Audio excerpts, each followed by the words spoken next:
And away we go, ladies and gentlemen. Welcome in. Happy Monday. The Rob Brown Show on your radio. It is the Fan Upstate. Howdy, y'all. Good to be with you. Welcome in. Hope you had a phenomenal sports weekend. We are back, baby. Good to be back in the saddle again. No shortage of things to talk about. No shortage of things to get to on the radio broadcast today. Looking forward to spending the next 3 hours of radio greatness with all of you. I am Rob Brown, which is convenient because in the name of the show, if it was anything else, it would be awkward for everybody.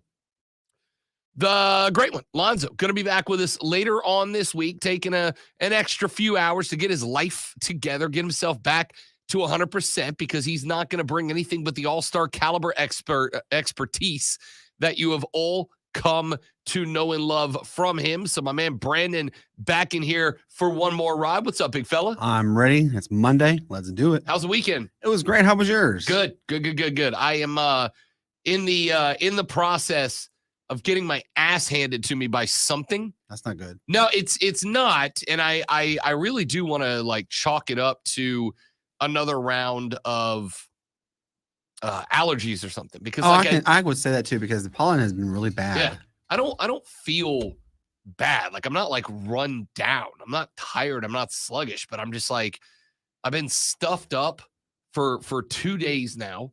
It won't go away.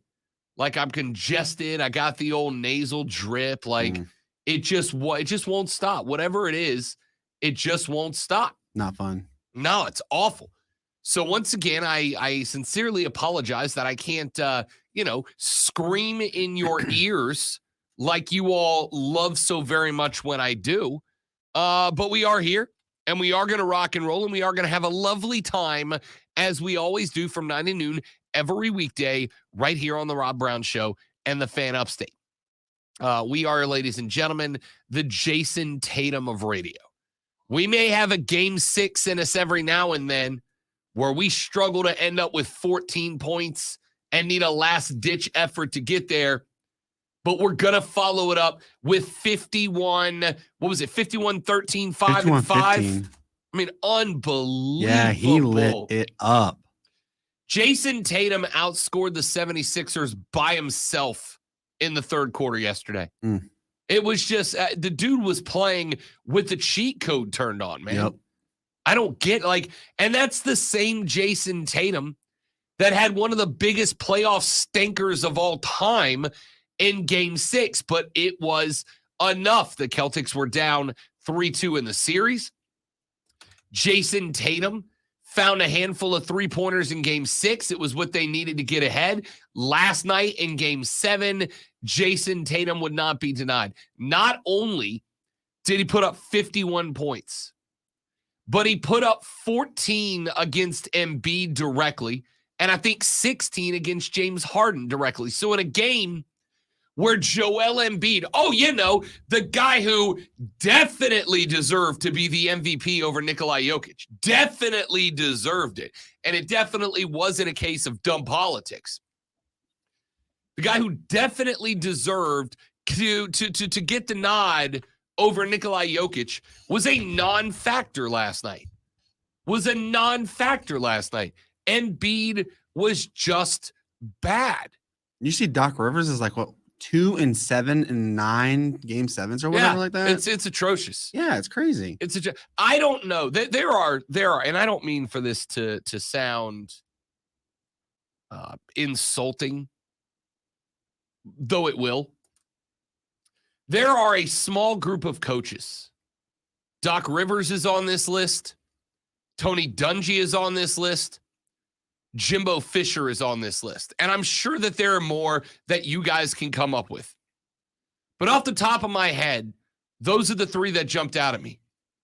A small group of coaches who get more mileage out of one championship than anybody gets out of anything else, anywhere else ever.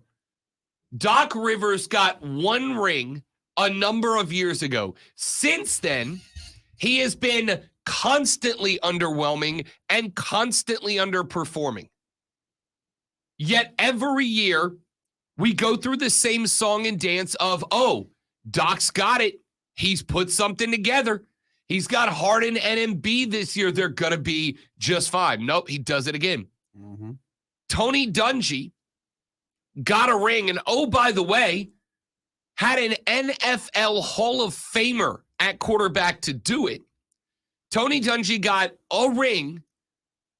And it's like every week we go to Tony Dungy to find out what every team is doing right and wrong. Guys, if he knew the answer to that, he'd still be coaching. He'd be coaching. You wouldn't be asking him on Sunday mornings, hey, Tony, what's wrong with the Patriots? He'd be coaching the Patriots. Yep. Well, maybe not the Patriots. That's a bad example, but you get the point. You get the point. Jimbo Fisher. Jimbo Fisher won a national championship with Florida State in 2013 because and only because he had Jameis Winston and Kelvin Benjamin. That's it. That's it.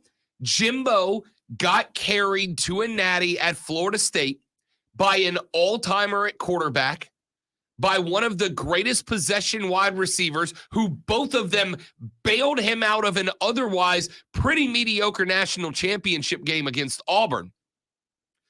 And what happened to Jimbo?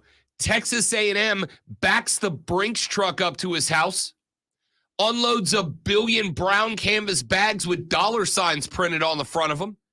And what has Jimbo done at Texas A&M They're since threatening then? to fire him. They're calling for his head. Yeah. What has Jimbo done at Texas A&M since he won a natty at FSU? Not a damn thing. He's been a 10-2. We're kind of in it, but we're mostly not. And now here we are after getting what some folks called the best recruiting class in the history of college football. Jimbo Fisher has lost a sizable chunk of that class. He is probably going to check in at the absolute best, third in the SEC West, not SEC, third in the SEC West this year. I'm saying a 6-win team. Maybe. I mean, 6, 7 tops. But the reality here is that Jimbo Fisher, Doc Rivers, Tony Dungy, and a small group of other coaches are getting more mileage out of one ring than you can possibly imagine. You ever hung out with that guy that's got like a 1972 Chevy pickup truck with 395,000 miles on it? Now, don't get me wrong. You only get a vehicle to run that many miles by taking good care of it, right? And that's what these coaches do. They consistently revamp the image, and there's something to be said for that. But at the end of the day, the only thing that matters is, do you trust it to get you where you need to be? And if you're a Philadelphia 76ers fan, a team that had Boston down 3-2 in this series, and all they needed to do was not crap the bed in Game 6 at home or Game 7 on the road, and they made a mess, man. Mm-hmm. They made a mess everywhere. Again, I look at the end of Tony Dungy's career. I look at the in real time ending of Jimbo Fisher's career. You're getting more mileage out of one ring than I can believe. The only thing I loved more than Doc Rivers getting in front of the mic and saying, I got a lot of confidence in this team. I expect to be around for another couple of years. I got 2 years left. I expect to coach him out. It's like, I mean, if you're Philly, do you want him to? The only thing I loved more than that was Joel Embiid getting on the mic. Now, about 3 weeks ago, the Milwaukee Bucks got bounced from the playoffs to an 8 seed. Mm-hmm. as the 1 seed in the West. They got bounced. And Giannis Antetokounmpo, who is, if he's not my favorite current player in the NBA, he's no worse than 2 behind Nikola Jokic. He got on the mic and he made some comments where he was like, look, this is not a failure. Only one team gets to win it every year. You are going to lose more than you're going to win. It's not a failure. It's a step on the road to progress. And I'm good with that. I think that's a healthy way to look at life. I think that's a mentally tough way to look at life, right? How do I get better from not achieving the ultimate goal? How do I take the other goals I did accomplish and build off of those? And I think that's great. And Joel Embiid cited Giannis Antetokounmpo last night when he got to the podium. And I'm like, all right, that's fine. I can't be a hypocrite. If it's fine for Giannis to say it getting bounced in the first round, it's fine for Joel Embiid to say it getting bounced in the second round. But that's not what I took a problem with. What I took a problem with was when Joel Embiid got asked, hey, what's the future for you and James Harden? What's the future for you and the beard? And he said, and I'm paraphrasing, but it's pretty damn close. He said something to the tune of, we've all got to get better. We need everyone to get better. James and I can't do it all by ourselves. Yeah, he called out the whole team but James Harden. No. Forget all that. Let's go off on the fact that Joel Embiid had 15 points on 5 of 18, was 0 for 4 from the floor, had 8 rebounds, and that was his contribution into Game 7. Just to put that into perspective, Harris had 19. Tobias Harris outscored Joel Embiid. Just to put that into perspective, Tyrese Maxey had 17. He outscored Joel Embiid. PJ Tucker had 11. He had 4 fewer than Joel Embiid. James Harden had 9. Talk about not having chemistry in the team there if you're calling out your other teammates. Forget that. Call out yourself, dude. Yep. Call out yourself. Take responsibility. Don't put this on Tucker. Don't put this on Maxey. Don't put this on Harris. Those guys all went out and did everything you did, and in some cases, better, more than you did. And you have the audacity to get behind that mic and go, well, me and James can't do it. Bro, what do you mean you can't do it all? You didn't do anything at all. You didn't, this wasn't you. This game wasn't even close, and part of the reason it wasn't close was because your game was on the side of a milk carton, my guy. We are going to be talking about you and Harden throwing up an all-time stinker in an elimination game on the road at Boston for years.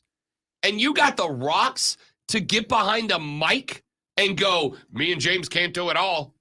My guy, you didn't do anything. The fact that you were in this game until, well, kind of, until the third was because of everybody who's not you. Now, in fairness, Embiid and Harden were both sitting with like 5 minutes to play in this game. The white flag got waved early, but that was because in the third quarter, Jason Tatum and his Celtics put up 33, and Philly, as an NBA team, put up 10. Wow. 10 points. That's it. Wow. That is an NBA team in a Game 7 elimination game in a conference semifinals against a rival, and your entire team put up 10. And you're going to get on the mic and go, me and James can't do it all. Bro, you got to do something. Mm-hmm. If you do something, then you can go, well, I can't do everything because at least I did something. You didn't do anything, my guy. Nothing at all.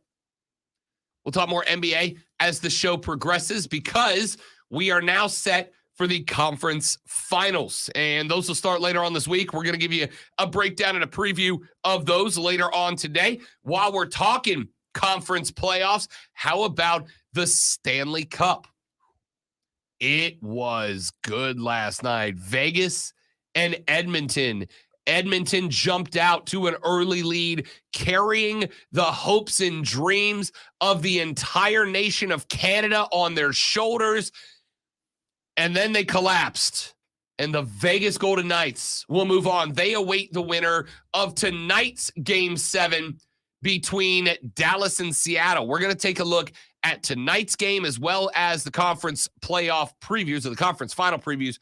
But before we get there, I do have a question for you. If you follow me on Twitter, at The Rob Brown Show on Twitter, shameless self-promotion, you probably already know what this question is going to be, but I'm going to ask it on the air anyway. It has to do with fandom leaning into the Stanley Cup Conference Finals. We'll talk about that coming back. We got Ja Morant acting a clown. We've got a decision regarding the Jaguars. Yeah, we're going to talk Jacksonville football, but not really. Stick with me here. That could accelerate the timeline that sees Jacksonville becoming the London Beefeaters or whatever they're going to turn into being. And once again, Major League Baseball umpires, I am convinced, have a goal. They want us to hate them. And they proved it again on Friday. We're going to talk about all of that and more as the show rolls on. My name is Rob Brown. My man Brandon is in on the board for the great one, Lonzo. We are back right after this. You, ladies and gentlemen, are listening to the Rob Brown Show and the Fan Upstate. All right, guys, we got a live read. If you will stay put, we will be back in mere moments. Stick around.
All right, ladies and gentlemen, we're back. Thanks for hanging out. Luke, welcome back, my guy. Good to have you. Alice Cooper was great last night. There was a decapitation of him and a humongous Frankenstein. I was so mad that Trey, I just could not leave the house yesterday. I really wanted to go, and I was just getting my butt kicked. I went to the soccer match Saturday, and it took everything out of me. Courtney and I didn't get out of bed till like 1 p.m. yesterday. And then we walked all the way to the couch to watch like 3 episodes of that Jury Duty show, which is pretty good.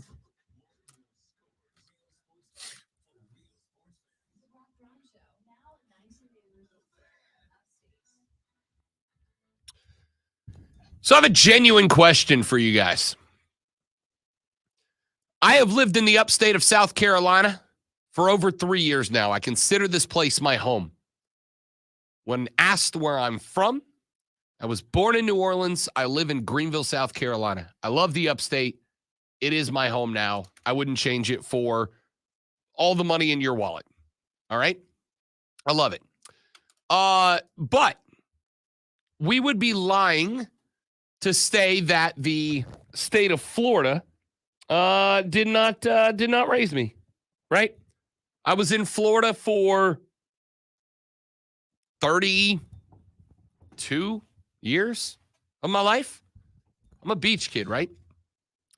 So the state of Florida raised me, but I now call the Carolinas my home. And that leaves me in a very interesting bit of a predicament here. It leaves me in an interesting spot because the Eastern Conference Finals of the NHL Stanley Cup playoffs, of course, feature the Carolina Hurricanes taking on the Florida Panthers. Now, I didn't grow up a Florida Panther fan. I also didn't grow up a Carolina Hurricane fan. In fact, I grew up, for the two of you that care, a Detroit Red Wings fan. And that was only because when Rob Brown was just knee-high to a grasshopper, as the expression goes, my babysitter, Miss Angela, was a Red Wings fan. And when she babysitted, if the Red Wings were on TV, Rob got to stay up late and watch hockey. So, of course, I was a Red Wings fan. They made my bedtime later when I was just a wee lad. But over the years, obviously, that kind of drifted away. I don't have any connection to Detroit. I became about 5-6 years ago a Nashville Predators fan, mainly because Nashville did something that I don't think any other Southern hockey team had really done at the time. And I'm talking all the way down to lower levels of hockey. Because when I lived in Pensacola, Fort Walton Beach, Destin, the Panhandle area, for those of you that know it, we had the Pensacola Ice Pilots, who eventually became the Ice Flyers. And even they failed at something that I think the Predators really excelled at. A lot of Southern hockey teams, and I'm talking from the lower levels of pro up to the NHL, make what I think is one critical and pivotal mistake. They make one critical and pivotal mistake, and that one mistake is they try to bring hockey culture into the South. These are what we do at hockey games. These are the traditions at hockey games. These are the different ways we behave at hockey games. Here are the things you say. Here's the vernacular, the lingo that we use. It's the same thing I've said for many years about growing the game of soccer in the United States. I tell soccer fans, hey, it's okay to call it soccer. They're not boots. They're cleats. It's not a shirt. It's a jersey. It's not a kit. It's a uniform. It's not a pitch. It's a field. It's okay to occasionally sprinkle the traditional lingo in there. But if you want people to really get involved, you have to make it about them, not the sport. You have to let them feel comfortable coming into your sport. And so if you've got a non-soccer fan and you start using pitch and boots and shirt and kit, they're not going to feel welcome because that's not what these things are to them, right? And you can go, well, if they're not willing to call it a pitch, then they're not okay, fine, but then the game doesn't grow, right? That's a potential fan you have locked out. I think hockey made the same mistake in the South for a very long time. I think hockey created this world where to them, every team was going to feel traditionally hockey. They're twigs. They're sticks, man. It's a hockey stick. I played roller hockey as a kid. We had hockey sticks. We didn't call them twigs, right? There are pieces of lingo. There's vernacular. There's terminology. But there's also behaviors, right? One of the things that I've seen, and I'm not saying it's good or bad. I'm just saying I get it. If you go to a baseball game or you go to a football game or a basketball game, and let's say you're sitting in your seat and you would like an ice cold brewski. The process for acquiring that brewski is one of two things. Either you get up out of your seat and you walk up the stands and you go to the concourse and you go to the concession stand and you pay $48 and you get one beer and you walk back down the row and you sit back in your seat. And what's happening anywhere else is irrelevant, yeah? Mm-hmm. The new way to do it is, if you're at a game, most stadiums have a little app and you just go, I would like one beer and one hot dog and I'd like it in seat 3, row J, section 114, or whatever. But traditionally, you get up out of your seat, you walk up, you get your beer, you walk back down. Or you say, hey, beer man. Yep. If they still exist. A lot of places aren't using them anymore. Now, that's not the way it works at a hockey game. At a hockey game, you're not supposed to be walking the aisles while the game is in play. That's for safety reasons, though. Sure, I don't disagree. But is it any more dangerous than a baseball game? No. No. Because they got a big net around the whole rink, basically. No, they got them behind the goals. The sides are open.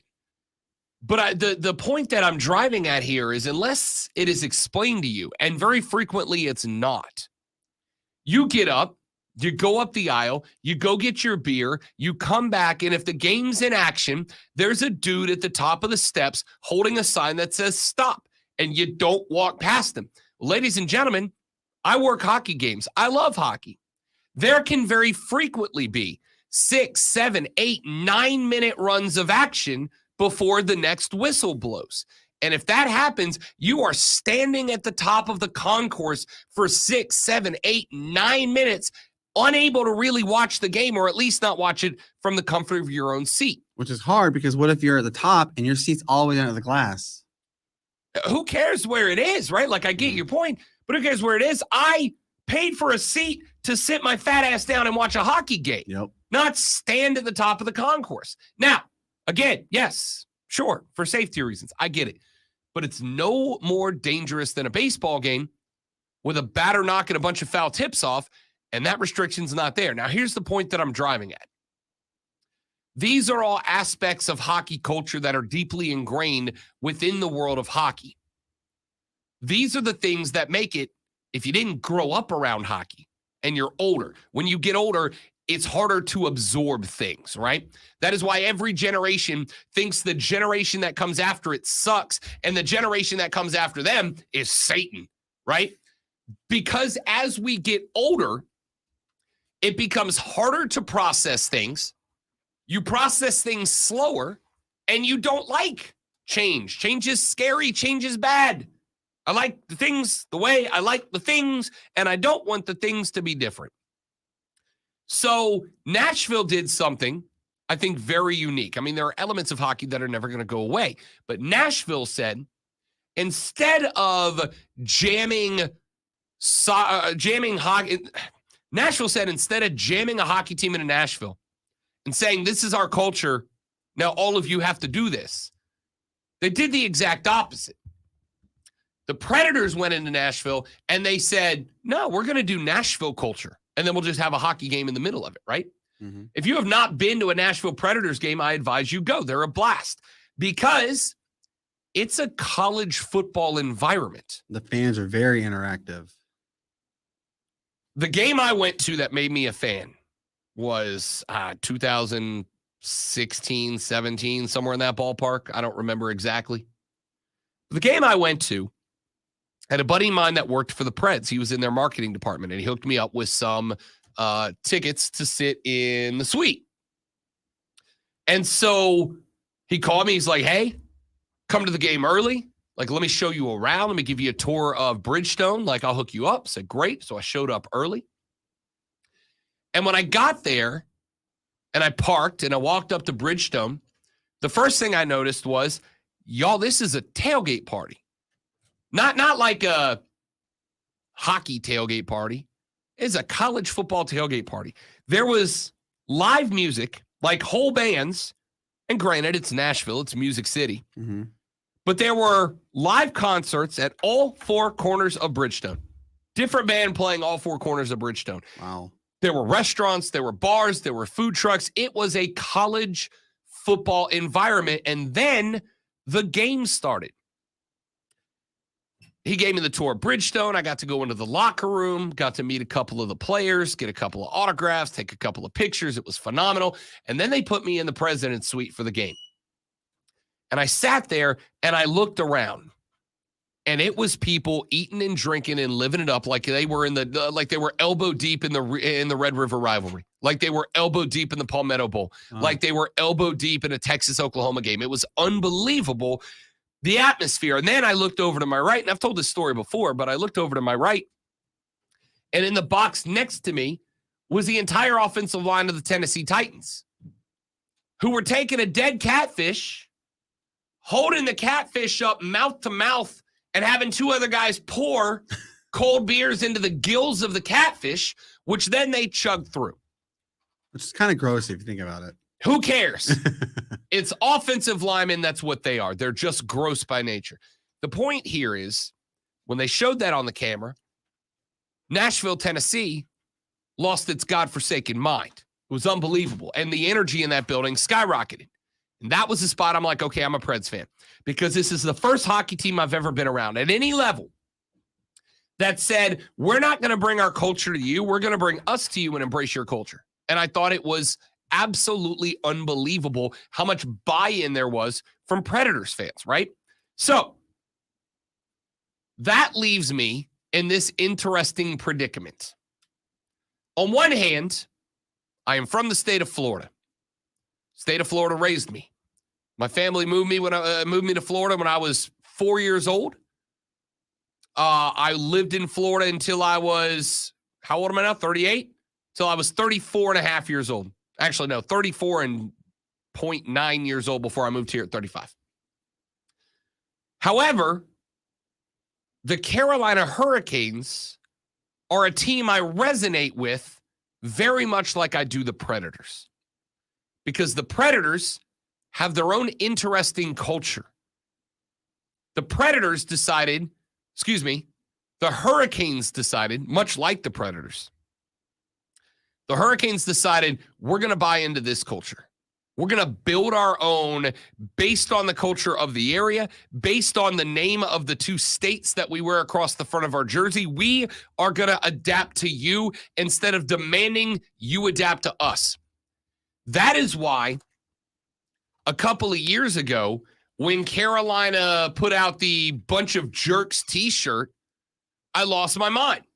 A number of years ago, back in I don't remember, 2017, 18, something like that. Don Cherry, who was known for years as kind of like the face of professional hockey.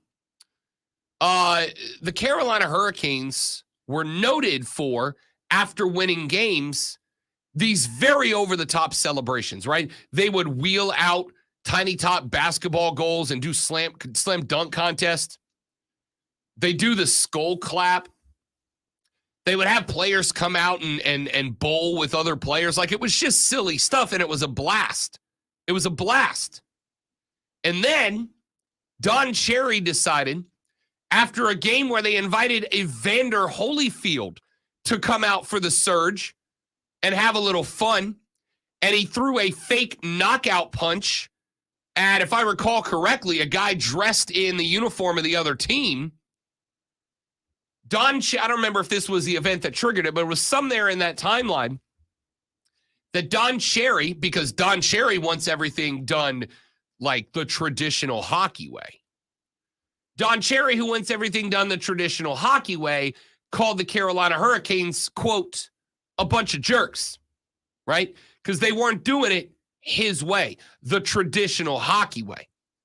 They were doing it this new way. They were embracing the culture they were around as opposed to making the culture they were around embrace them. And in response to that, Carolina did my favorite hockey thing in a number of years. Not only did they begin selling merch that you could buy, I think you still can.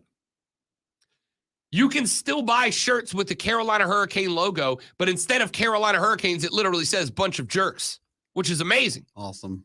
Then at PNC Arena, they actually went through for a game that Don Cherry was working, and they put white T-shirts across all of the seats, except nope, for a section, well, actually 5 sections directly across from where he would be seated, where all the T-shirts were white, except for the red T-shirts that spelled JERKS.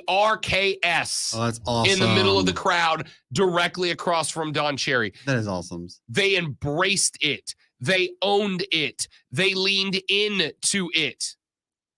They said, this is us. We don't care. Don't like it? Don't be a fan. That's fine. So I'm in this interesting spot because on one hand, like Florida raised me.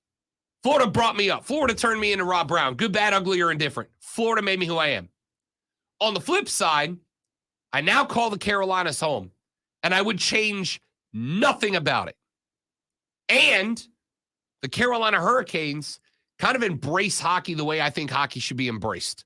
That is to say, much like in baseball, much like in football, the teams embrace the culture of the community around them. The teams embrace the legends and the traditions and the heroes and the names that make the community that they are a part of. Carolina has done that. If you think about the 06, they did it too, except they're all from, and I don't say this as a it's lesser, it's not, it's just different, but they're all from northern places that have traditional hockey environments. So it's a traditional hockey environment. Nashville said, bleep that. We're going to do it the Nashville way. Carolina said, bleep that. We're going to do it the Carolina way. And I'm very much in. So my question here is, do I have a team in the Eastern Conference Finals? Do I have a team, or is it a cheap way out to say, I'm just pulling for whoever wins the East to win the Stanley Cup? I say you have a team. I think your team is Carolina. Just because of how you have embraced their culture as well. I love it.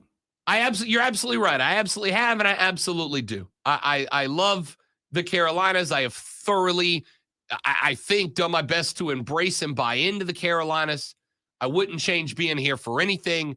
But again, I'd be lying to say there's not a little bit of my heart still with Florida, right? Of course it is. Man, listen, y'all can say whatever you want. You date a girl for 35 years and then you split up.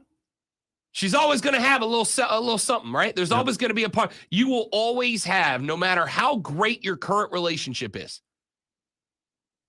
there will always be a part of you that is still with your first girlfriend. I'm the same way with the Lightning. I'm a big Lightning fan. I lived there for a year, but I'm starting to become a fan of the Vegas Golden Knights just because of how popular they've become. And I mean, I have a slight heart for the Nashville Predators just because the fan base is incredible.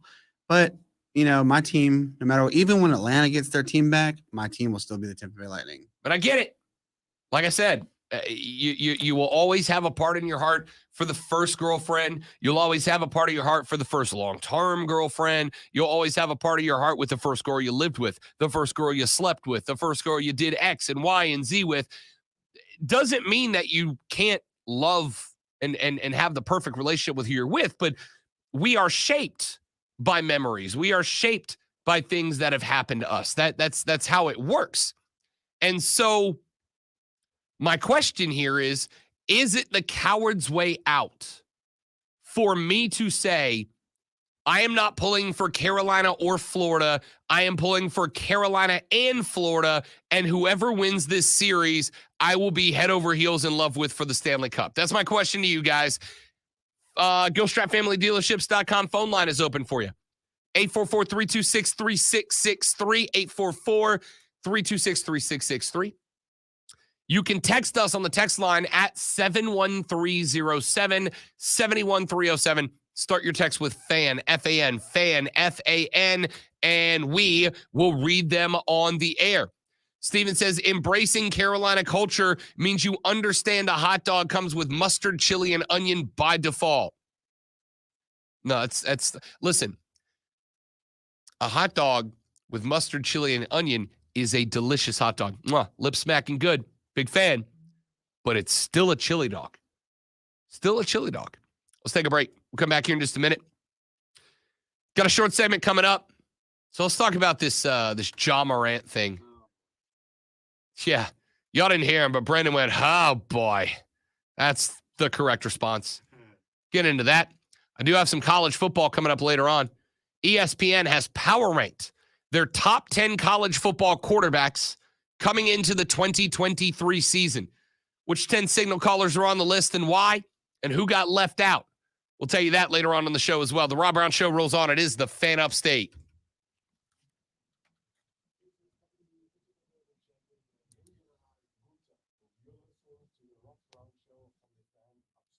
Gunther.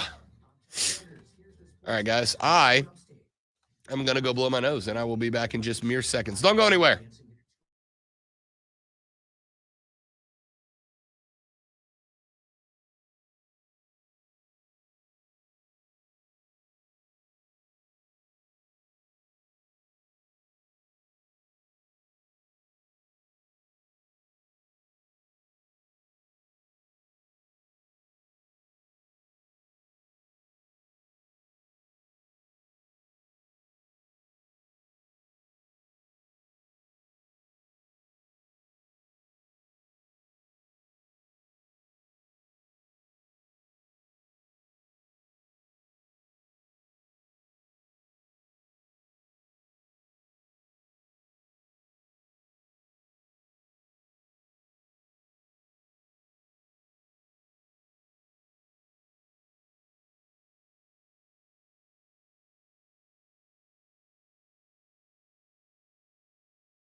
Bring us back. I was talking with Doug Irwin from the Triumph the other day. He's a Washington Commanders fan. And he said that now that, because the sale of the Commanders has gone through, he said he would not be shocked to see a complete rebrand of that team, including a new name, like another new name. And I was like, word, what do you go back to? And he's like, honestly, I'd just be happy if we went back to the football team. It's unique, it's different, it's clean. And that's what I've been saying the whole time. Ronnie Acuna Jr. hates baseballs. He's trying to hit all of them off the face of the planet.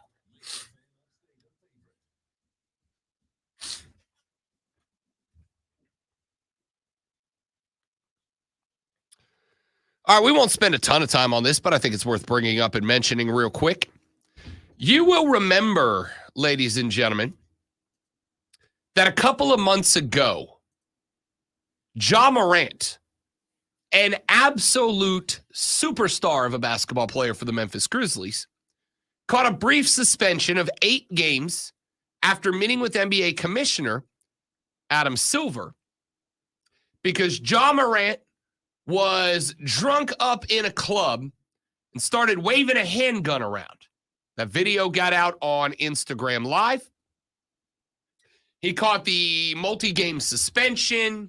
He got a fine. Silver blasted him, said his conduct was, quote, irresponsible, reckless, and potentially very dangerous. At the time of the suspension, Ja Morant told ESPN in an interview that he realizes, quote, what I have to lose, end quote, and said he would try to be, quote, more responsible, more smarter, and staying away from all the bad decisions, end quote. Well, good news is that lasted about 3 months. Lasted about 3 months because another video surfaced, this time of Ja Morant rolling around with a buddy of his, Devontae Pack. And on the video, Ja Morant, stop me if you've heard this one before, flashed a handgun again. Morant has been involved in several off-court incidents over the past year.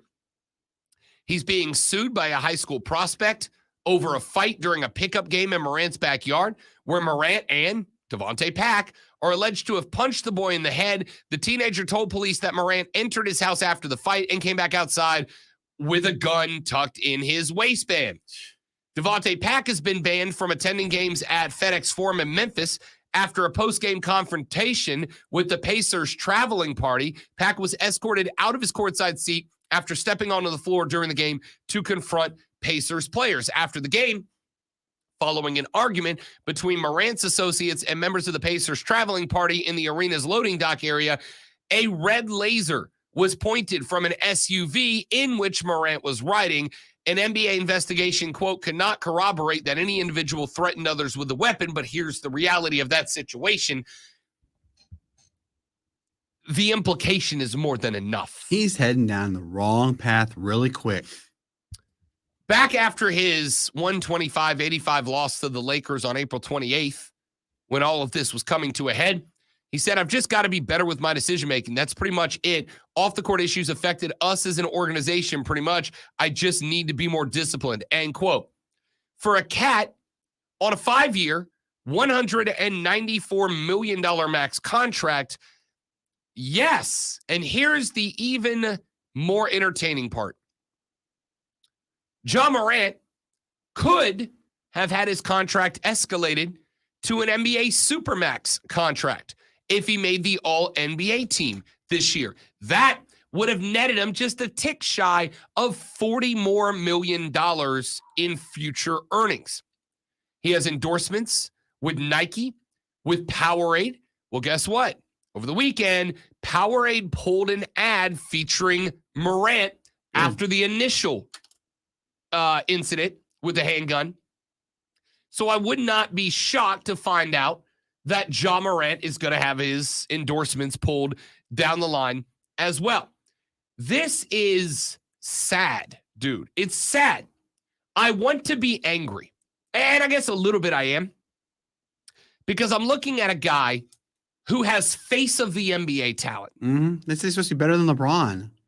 I ain't going that far, but he's got face of the NBA talent. Mm-hmm. He has got the ability to score from anywhere at any point. He plays shockingly good defense for a caliber player that he is offensively. Ja Morant, at a point in time where the NBA is probably 2 years away from being desperate for a new face of the league, Ja Morant's doing this, and for what? And for what? And for what? Is anybody looking at Ja Morant and going, oh, he's cool? What a bad. Let me rephrase that. Is there anybody that matters that's looking at Ja Morant and going, what a badass dude? He's so cool. He's so cool in the front of a Land Rover flashing a handgun for no reason. Now, before any of you start banging on the phone about Liberob the woke warrior, Rob's a gun owner, all right? Like multiple firearms. No problem. Big gun guy. I'm on board. But a part of that is a major overhaul in responsible gun ownership, which there is a desperate lack of, fueling a lot of what's going on. So for a dude sitting on a contract that is worth $194 million and cost him 39 more, because keep in mind, part of the reason Ja Morant didn't make it to the All-NBA team is because he was suspended for 8 games, which he did not play. And then when he came back from that 8-game suspension, it took him about 3 or 4 games to get a flow going again. So that was about a dozen games. What, 8% of the schedule? Mm-hmm. 10? No, I'm sorry. It's actually closer to 12, 14% of the schedule. And they got that new rule now. 14% of the schedule-ish that Ja Morant didn't just not contribute, but 14% of the schedule where Ja Morant actually hurt his basketball team, both by not being there and then by needing time to get his game back together when he came back. And why? So that you could flash a firearm on Instagram. For whom? Ja? Listen, I'm not really about this life, right? But I'm going to do it in this spot. Ja Morant from Dalzell, South Carolina, by the way. I think that's how you pronounce it. I'll assume that's how you pronounce it. I haven't been told otherwise. Ja Morant did not come from the streets, my dude. Ja Morant did not come from the streets. He didn't come from a spot where it was like tough growing up. He didn't come from a spot where it felt like you needed to be strapped for your own protection walking to school and back. Ja came from a decent neighborhood. Ja came from a former NBA player of a Pops. Ja came from a professional athlete of a mom. They were fine. Like, it's not like you came from somewhere that this is something you knew growing up. You adopted this when you got to the league, and my man, it is about to cost you everything. If Ja Morant wasn't face of the league talented, Ja Morant's out of the league already.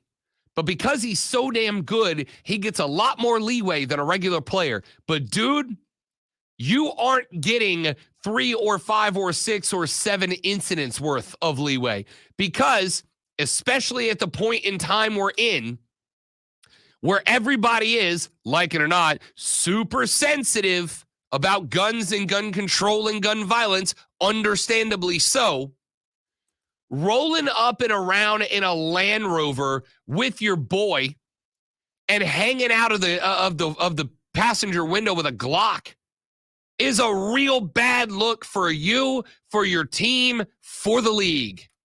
Ja, I know you don't know me, dude. I know we never spoken. Hell, we probably never will.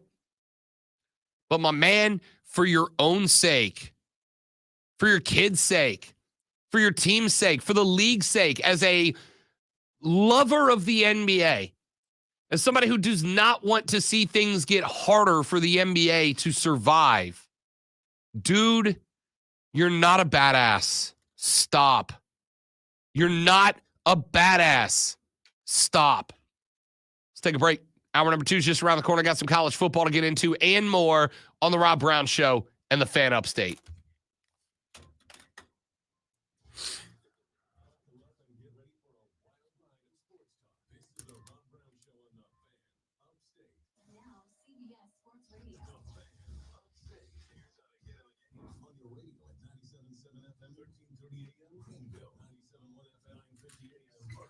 All right, guys, I'm going to go grab a water. All right, and then I'll respond to everybody. If you're on the stream leaving comments, keep it going. I'll talk about them when we come back.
All right, y'all, we're back. Famously Garnet, this behavior from Ja is foolish, but we're seeing why he needed to leave the state and get out of Sumter, South Carolina. I have not been to Sumter, famously Garnet. What's the drive there? What's the take? Again, I've never been to Sumter, so I don't know anything about it. Is it like I was under the impression Ja did not really come from a tough hood, man. Liz for Destin, Crab Island, jet skis, parasailing. What am I missing, Rob? Well, Crab Island is my favorite place on earth, Steven. So make sure you get some time. Make sure you get a full day. Don't go out there for like 3 hours. Spend a day out there, man. It's a blast. Make sure you bring plenty of cold beverages with you. If you're looking for a place to hit a bar, my favorite old dive is a little place called the Boathouse. It sits right on the Destin Harbor. It is one of my favorite places in the world. Little expensive, but Harry T's restaurant on the harbor. It's called Harry T's. It's under the big lighthouse. When you cross the Destin Bridge, you won't miss it. But Harry T's is worth the spot to hit. What else? Man, the beach, obviously. Make sure you get a beach day in there. Make sure you get a beach day. Yeah, outside of that, I think you pretty much got it. Best seafood. Oh, that's actually a really good question because most of the restaurants on the harbor get their seafood fresh. The Boathouse, I know, does have a phenomenal fish sandwich. If you want a fish sandwich. Outside of that, just stay close to the Destin Harbor and don't hit any chains. The fact that a Red Lobster exists in Destin is an insult to me as a person.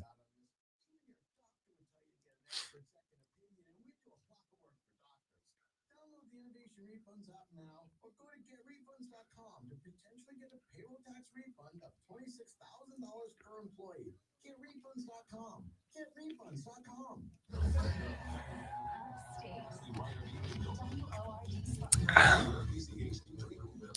Sumter is rough, not exactly. Okay, fair enough. Fair enough.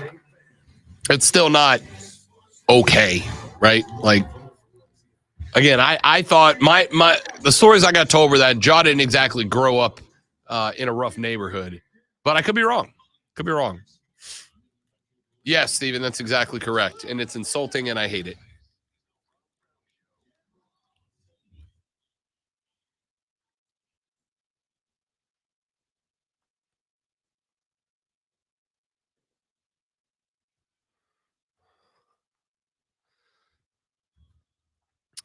Here's an interesting little article from Ross Dellinger of Sports Illustrated as we get hour number 2 off on a good foot. The Rob Brown Show's on your radio. It is the Fan Upstate.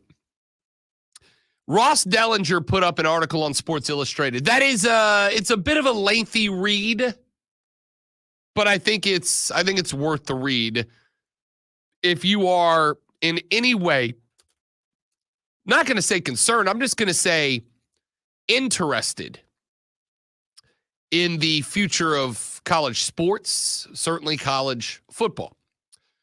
Ross Dellinger opens with the headline, quote, "The next wave is coming, expansion, realignment, and what's at stake for Power 5 conferences." Subheadline, "How do the Big 12, Pac-12, and ACC keep up while generating millions less than the SEC and Big 10? Some believe all three of them cannot coexist successfully." Now, again, he put this on his Twitter account. You can go to sportsillustrated.com and read it there. I'll link to it on my Twitter account here in just a minute. But it's a very interesting piece, and we're not gonna read it. I might give you an excerpt here or there. But basically, what he points out is this. And it is something that I have been pointing out to you for like a while now. The Southeastern Conference and the Big Ten Conference are currently in an arms race. And nobody else is really relevant. The ACC has Clemson, it has Florida State, it has Miami, it has North Carolina. The Pac-12 has lost USC and UCLA, but they have Oregon, Oregon State. The Big 12, of course, is losing Texas and Oklahoma. That makes them irrelevant. So what you've got here, I think, is now a 3-tier system. You have the SEC and the Big 10 up top. You have the ACC in the middle, and then you have the Big 12 and the Pac-12 getting left behind. Not only getting left behind, but having their crown jewels poached from under them, both of them. One by the Big 10, one by the SEC. And Ross Dellinger writes something that I think has been the case for like a while. I don't see a path forward that the Pac-12, the Big 12, and the ACC all exist with each other sometime in the near future. That's not to say that I'm worried about the Oregon States of the world losing their football program. There will be room for them in whatever the next structure is. But there is not room for there to be 3 conferences that aren't the Big 10 or the SEC to survive under them. The revenue gap between the top 2 conferences and everybody else, the ACC included, is growing dramatically. And there's a lot of different moving parts to that. The ACC, for instance, is currently handcuffed by a grant of rights and broadcasting contract with ESPN that extends another 13 years. 13 years. And if that stays in place, we know that, at least on the periphery, Florida State and Clemson have levied some questions at lawyers about, is there a way out of this? Is there a loophole? Is there a spot? Is there somewhere? Is there a weak link in this chain that we could break, get out of this thing, and drive up revenue, either for the conference or for ourselves by joining another conference? Didn't they say they want to try and join the SEC? I don't believe. All right, because this has been a contentious topic for a while. I am unaware, and I am not claiming to be the source of all knowledge, but I am unaware of Clemson or Florida State having reached out about that, about asking either of the other conferences if there's room, if they'd be interested. I am unaware of that. I'm not saying it hasn't. I'm saying I'm unaware if it has. And that would be, I think, a pretty damn tough secret to keep. Mm-hmm. If the crown jewels of the ACC, which are Florida State and Clemson, had sent out a message, even trying to keep it quiet, to the SEC or to the Big Ten about, is there room? Could you onboard us? That'd be a real difficult thing to keep secret, because there's a lot of people that have to be involved in that decision at both universities. It would likely only be a smart move if both of those universities did it hand in hand. There would be people at both conferences, and let's be real. While the Big Ten and the ACC are doing, the Big Ten and the SEC are doing everything in their power to make themselves look as if they are the end-all, be-all for college sports, if they got a memo from a school president or AD that said, hey, shh, don't tell anybody, but we'd like to link up, why would they keep that quiet, right? Yeah. Why would they not leak that at least a little bit? Again, not saying it didn't happen, just that I don't really believe that it has yet. So this is what's going to be interesting. Now, I did get asked in a conversation I was having that spurred this topic over the weekend, what would it look like for Clemson to just break out of the ACC deal? Dellinger answers and says, per the grant of rights deal, each ACC school gives ownership of its broadcasting rights to the league in a deal with ESPN that runs through 2036. If a school breaks the deal, the ACC will continue to own the TV rights of any of that school's home games, end quote. So this leaves FSU and Clemson with very few options. The first, according to Dellinger, and I've said these a couple of times, so again, I don't think it's anything new. The first option is to seek additional revenue from ESPN. Now, let's be honest, this is a long shot. ESPN is not only managing multiple college outlets, but they also are in the midst of negotiating deals with the UFC/WWE. That's owned by one entity now who wants to work with ESPN. They have contract negotiations coming up with the NBA. They have contract negotiations coming up with the Pac-12. They have contracts with Major League Baseball. They have contracts with the NHL for limited amounts of games, etc. Not to mention, they're going through a massive overhaul of layoffs, too. Correct. And that is because ESPN is doing fine, but they can't print their own money. So the realism of any ACC school going to ESPN and going, can we get some more scratch? I mean, they can ask. They laugh at them, though. Yeah, but you're going to get a no. So the second option you have on the table, and what I think is probably the most likely, is for a straight up secession from the ACC. Clemson, Florida State, probably the two most frustrated, because remember, the ACC works under an equal rights distribution model. That is to say, Wake Forest is getting the same amount of money that Florida State is. Mean like become independent? That's the question. I'm going to say no, and here's why. One of the options that both of these schools have on the table is to pay the $120 million exit fee to the league. Good grief. However, they still have to find their way out of the grant of rights agreement. That would take some pretty hefty lawyering and some expensive lawyering.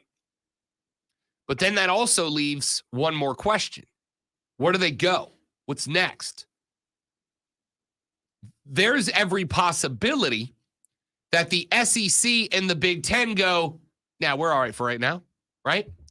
Because as I brought up in the past, what does Florida State add to the SEC's footprint? Not a whole hell of a lot, Nope. right? You add Tallahassee and a portion of the audience in the Florida Panhandle that you already have. You're already in South Florida with Florida. Mm-hmm. You're already in Georgia with Georgia. You're already in Alabama with Auburn and Alabama. You're already in Mississippi with both Mississippi schools. Like, Florida State doesn't really add anything to the footprint. Clemson, I think, adds a little bit more, but not much, right? You're already in South Carolina. You're wedged. How far are we from Athens, Georgia? I think we're like an hour and 35 minutes. You're within stone's throw of Athens, Mm-hmm. the most visible college football program in America right now. I think Clemson likely has a larger television watching fan base than Florida State does right now. But that also rides on Clemson still being a powerhouse team when all this goes down, Mm-hmm. right? If Clemson over the next 2 years falls back into mediocrity, they're even less attractive than they are today.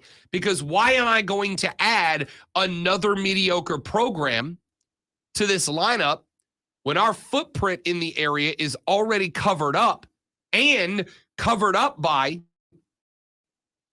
a team in Georgia that's the most visible team in college football and a team in South Carolina that is very much trending upwards right now, right? Mm-hmm. Doesn't add a whole hell of a lot. So even if FSU and Clemson tomorrow were like, yep, here's the $20 million, and also we have figured out how to get out of the grant of rights, maybe the Big Ten jumps in. Like, maybe the Big Ten goes, all right, those are footholds in the SEC market. If we can get a Big Ten team in the state of Florida, if we can get a Big Ten team that's almost dead in the center of the SEC, that's a television market that's untapped right now for the Big Ten. So, like, maybe. But again, is it a guarantee to the Big Ten that those teams are going to be successful in drawing quantities of eyeballs away from the SEC in a way that is going to be worth the return on investment? The answer is, I don't know right now. So that leaves option number 3 on the table. You guys have heard me talking for some time now that I believe all of this ends in a 3-conference setup. There's going to be the SEC, there's going to be the Big Ten, and there's going to be what I refer to as the EEC, the everybody else conference. Everybody who is not invited to the cool kids pool party with the Big Ten or the SEC is going to say, well, we'll throw our own party. We'll throw our own party. It probably won't be as big or luxurious or have the amenities that the cool kids party has. But everybody else is invited. And I think this one could end up being the possibility. If the grant of rights agreements can be dissolved, and let's be real here, we don't even know if that's possible yet. Hasn't been enough, I don't think, research done in it to figure it out. But if Florida State and Clemson are able to get out of the ACC, are able to get out of the grant of rights being held by ESPN over their schools, and they put together the blueprint that other schools can follow to do the same, then I think the next step is you call up the Tar Heels of North Carolina and you go, hey, y'all want in? You call up the Miami Hurricanes and you go, hey, y'all want in? But then you start picking apart the other conferences too. You start calling the schools that are left in the Pac-12 after USC and UCLA are gone and go, hey, do y'all want in? You're not going to get it done in the Pac-12. We are going to build a super conference of our own based on whatever is left over from the expansion of the Big Ten and the SEC. We're going to build our own super conference out of that and then play catch up, right? Is that a possibility? I think it absolutely is. I think it absolutely is. All of this is revenue driven. All of this is money driven. But that's true about everything. These schools will not be able to compete at the highest level if they get left behind by the Big Ten and they get left behind by the Southeastern Conference. So what is next? How do you get there? The answer is you take whatever money-generating conference schools are not in the Big Ten or the SEC. You try to put them all together into one grouping, and you try to create something that can compete with the SEC and the Big Ten. You hope that the two of them put a cap on each other in terms of bringing in revenue. You create a third league that is nationwide, that is wide open, that sees your team traveling all over the place to play a variety of games, and you hope that some of those teams get to the point that they can compete with the top dogs in the SEC and the Big Ten and eventually pull the conference up with them. And I don't know if that's going to work or not. I don't know if that's going to work or not. Here's what I do know. And Dellinger ends his article, which again, if you want to read, it's up on Sports Illustrated or follow me on Twitter at The Rob Brown Show. I'm going to post a link to it here in just a minute. But Dellinger ends his statement by saying this, or his article by saying this. The Pac-12 and Big 12 enter the biggest realignment battle in years, a fight that could expedite what many believe is an inevitability. The football powers consolidating for what seems to be a semi-professional future model. The next wave is coming, says one Power 5 university president. It's not going to stay still. It's just a matter of when, end quote. This is not new information to anybody who's been listening to the Rob Brown Show for any length of time. This has been coming for a while. It is a tidal wave that is building and building. When will it crest? We don't know. How big will it be when it does? We don't know. How far inland into the landscape of college football does it go? No clue. But it is coming, and the only way to prepare is to get stuff moving now. So do not be shocked. Do not be shocked if you do see those fingers start reaching out in the next, honestly, year, 2 tops. But you're going to end up likely with 3 conferences. The Big Ten, the SEC, the everybody else conference. The only question that I have for it is, are Florida State and Clemson going to be the standard bearers for the EEC, or will they figure out a way to get an invite to the Cool Kids Party? That's all that's left to decide, I think. Let's take a break. We'll come back. Your thoughts are welcome. 844-326-3663. That is the number to the Gilstrap Family Dealerships.com phone line. You can text us 71307, 71307. Start your text with FAN, F-A-N. We're coming back on the Rob Brown Show in the Fan Upstate. Okay. All right, guys, we got a live read coming up here. Y'all stay tuned. I want your thoughts on that conversation when we come back. Don't go anywhere.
The Rob Brown Show is back on your radio. It's the Fan Upstate. Old P1 and friend of the show, Tiger Pal Rachel, tweets in. She said, Rob, how do you personally feel about this super conference trend? I don't love it. Feels like we will lose regional tradition, but change is inevitable. If Clemson ends up in the SEC, I will not chant SEC. Laughy face emoji, laughy face emoji, laughy face emoji. Look, this is the only surprise to me about this is how long it's taken. One of the things that I've said for many years, and this is one of my heel takes, if you will, is that for all of the heeing and hawing that college football fans do to convince us that college football really is better than professional football, it is always a couple of things that get brought up. It is tradition, pageantry, pride, and love of the game. And that's all great. I will agree. College football has all of those things. It is what makes college football special, because professional football is better football, but that's a different argument for a different day. What makes college football work is the pride, the pageantry, the tradition, etc. However, the last one is the one that I have a problem with.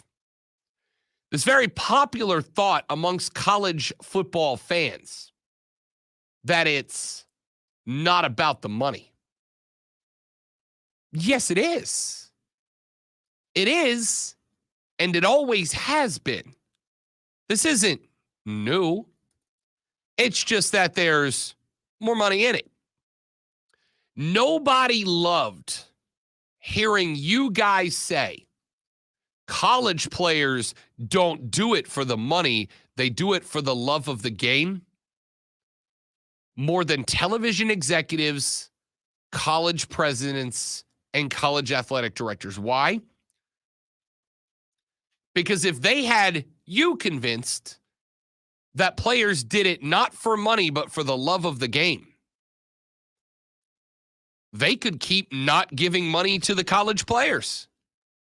The day that it became legal for college players to do it for the money, they did that. They started getting the bag. And I got no problem with that. College football has always been a for-profit business. It is not going to change. It will never change. Anything that is capable of getting tens of millions of eyeballs pointed at it, it's about the money, right? If you come watch my live stream at facebook.com/thefanupstate, or by going to YouTube and searching and subscribing to the Fan Upstate, or by going to Twitch and searching and subscribing to the Rob Brown Show, I'm going to let you in on a little behind-the-scenes knowledge here. Part of the reason that I run the stream, part of the reason that I produce the stream, part of the reason that I make the stream available is not because it's super convenient to me. It's because we want to profit it. We want to make it profitable. If we get enough of you guys watching, and by the way, don't go, Rob, what a bad guy. I have news for you. With very rare exception, everything that you consume, entertainment-wise, is for profit. Everything. There's very little that's not. Very little that's not. When you go down to the local dive bar and you see old Billy Six Strings plinking away on his axe and singing some country folk, I love that stuff. I'm there all day. But he's not doing it because he just loves the music. Now, he's doing that job because he loves music, and he got very fortunate to work in it. I love my job. I love doing this. It is a blast. But I don't do it for free, and neither does college football. All right? They don't. They never have. So super conferences are inevitable because schools have figured out, conferences has figured out that the more teams you have under one umbrella bringing in money, the more money they have. And at the end of the day, the only decisions being made are being made only to increase profitability. That's it and nothing else.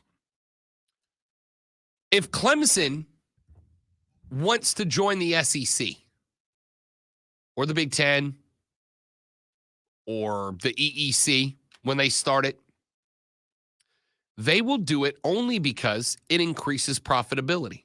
Again, the reason they're upset right now with the ACC is because of the fact that they're watching the ACC get lapped in terms of revenue by the Big Ten and the Southeastern Conference. That's it. If this wasn't about money, there would be no discussion about the ACC right now. Everybody would be hunky-dory. But it is because Clemson and Florida State are watching Florida and South Carolina bring in buku dinero. And they're not even touching it. They're not even, they're making a fraction of what their in-state rivals are making in both directions. So here's the reality. And Rachel, I'm not throwing this as a shot out at you, but it is the honest take.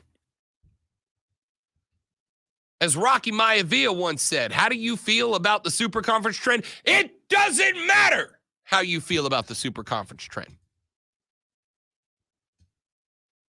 Because unless you and a few dozen million of your friends stop watching college football, the profitability rises with this decision.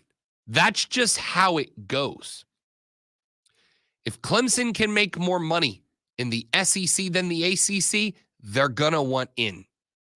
If the SEC feels they can make more money with Clemson in, they're going to welcome them in with open arms. But it's a two-way street. If Clemson feels like they're getting the shaft from the ACC, and they do, the athletic directors at both Clemson and Florida State have all but said it in those words at this point. But if those schools went into the SEC and the SEC goes, yeah, you can't really make us any more money than we're already making, right? Like, it's nice that you work hard, but you can't make us more money. Then they're not going to be welcome there, and they're going to have to come up with something else. If the Big Ten looks at those two schools and go, yeah, you got history, well, you got tradition, you got pageantry, we'll give you all of that, but we don't believe that Clemson, South Carolina, or Tallahassee, Florida, carves enough eyeballs off of the SEC's audience and places them onto the Big Ten audience to justify giving you X dozen $1 million per year as part of our conference agreement. So we're good too. Every entity in this discussion is making a statement. We want the most amount of money we can get. We want the highest amount of money that we can possibly end up with. Now, where does that establish Clemson down the road? I got no idea. Could it be in the EEC? Maybe. Could it be in the SEC? Maybe. Could it be in the Big Ten? Maybe. But the other side of that equation is true too. To whom is Clemson the most valuable? If it's to the SEC, that's where they'll be. If it's to the Big Ten, that's where they'll be. If it's not to either one of them, good luck, ACC, I guess. Like, good luck. The ACC screwed the pooch by putting together a 15-year grant of rights package, right? 13 years left on that deal. They're kind of in a crap spot because it's not like ESPN has a money printing machine to just, here, this is what we give the SEC. You can have it too. Nope, doesn't work that way. So they're kind of locked in. I don't know, man. Like, it doesn't really matter how we feel about it. The direction college football is pointed in is to a semi-pro model, but the schools are representing teams instead of just franchises. That's it. We are pointing to the direction of a USFL model, an XFL model, a semi-pro model where you're going to see players get even more rights down the line. They are pointing to a model where I absolutely think, like it or not, doesn't matter. I think players down the line are absolutely going to become employees of the school one day. Now, I'll be interested to see when lawyers get involved if schools can negotiate salaries tuition-based, right? Like, all right, you're going to pay you this much, and 60% of it is scholarship, 10% of it is room and board, and the other 30% is cash. Like, I don't know. But whether players should be paid or not is just going to be determined on, is this the most profitable direction? And at this point, I think it's all but inevitable that super conferences are. You know how I know? Because the SEC in the Big Ten, when they add Texas and Oklahoma and they add USC and UCLA respectively, are going to be super conferences. This isn't a question of, are super conferences coming? It's a statement that super conferences are already here. That's done. The only question is, what's next? Who moves into what super conference next? And is there room for a third super conference to be established that basically feeds off of whatever money earners are left between the ACC, the Pac-12, and the Big 12? Let's take a break. I want your thoughts on all of this. 844-326-3663. Text us your thoughts, 71307. We got 3 or 4 texts. I got a few comments in the stream. I'm going to respond to those all when we come back. And, of course, you're welcome to be on the show as well. It is the Rob Brown Show. It is the Fan Upstate.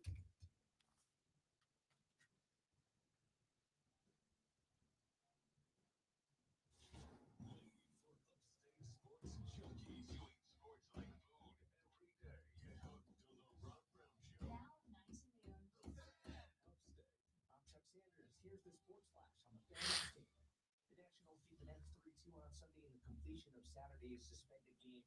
Then in the regular scheduled contest, the Mets with an 8-2 win over the Nats. The Pirates shut out the Orioles 4-0 in Baltimore Sunday. Mitch Keller with a career-high 13 strikeouts in the win. In Toronto Sunday, the Blue Jays beat the Braves 6-5. Danny Jansen hit a 2-run single in the ninth as Toronto rallied past Atlanta to complete a 3-game sweep.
To a store manager, to a head mechanic.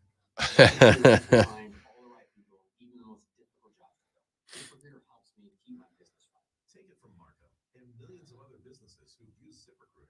ZipRecruiter can help you find the needle in the haystack.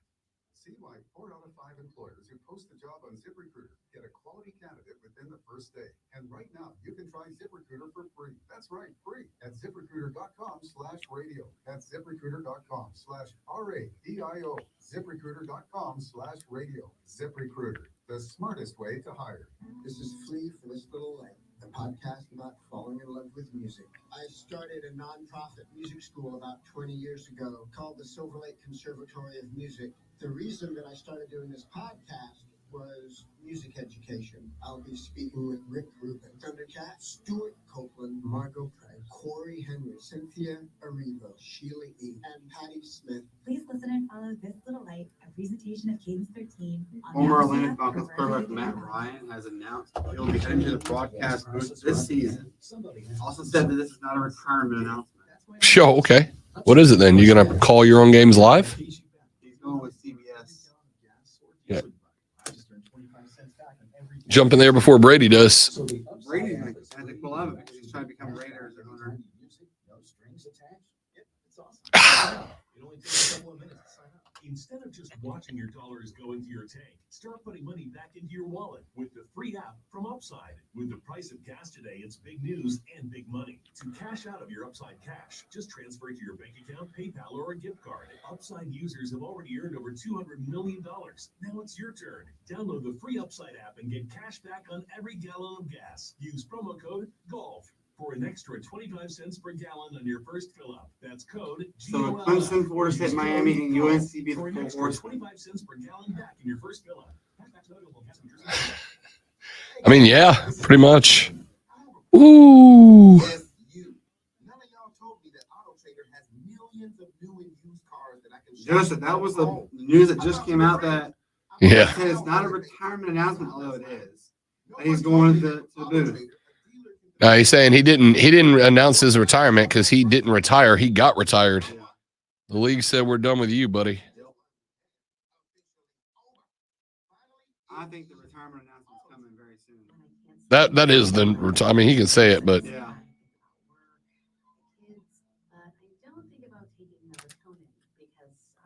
He still will go down as Atlanta's best quarterback they've ever had. Gummies has an optimal dose of melatonin for no next day grogginess, so you can fall asleep naturally and wake up feeling refreshed. 10 seconds.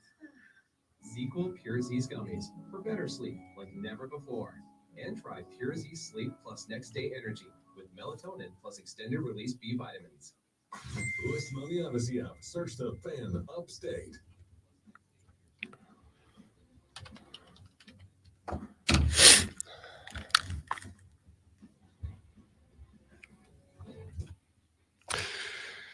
the Rob Brown Show rolls on. It is the Fan Upstate. I am Rob Brown. Brandon filling in for the great one, Lonzo. Feeling a little bit better, taking an extra day or two to get back to 100%. He will hopefully rejoin us in the next few days, but obviously very much appreciate the hard work of Brandon last week and this. Let's take a couple of text and comments that you guys have sent in. Texter said, when is the last time you heard about kids in trouble because of GPA? College is a joke for athletes. They should just let them go pro. Well, again, keep in mind, that is the decision of the professional leagues. I mean, the leagues could absolutely open themselves up if they wanted to, but it's usually a good idea to give a kid a couple of years to develop, if nothing else, his maturity before you put him in a spot where he's making millions of dollars. Otherwise, you might get a John Morant kind of situation. No reason I brought him up in particular. But this is also why I said in the last segment that I would not be shocked to see college sports ultimately become a semi-pro setup, right? It is going to become an effort, at least at the top, right? I really do think down the line, you're going to end up with two different classes of college football.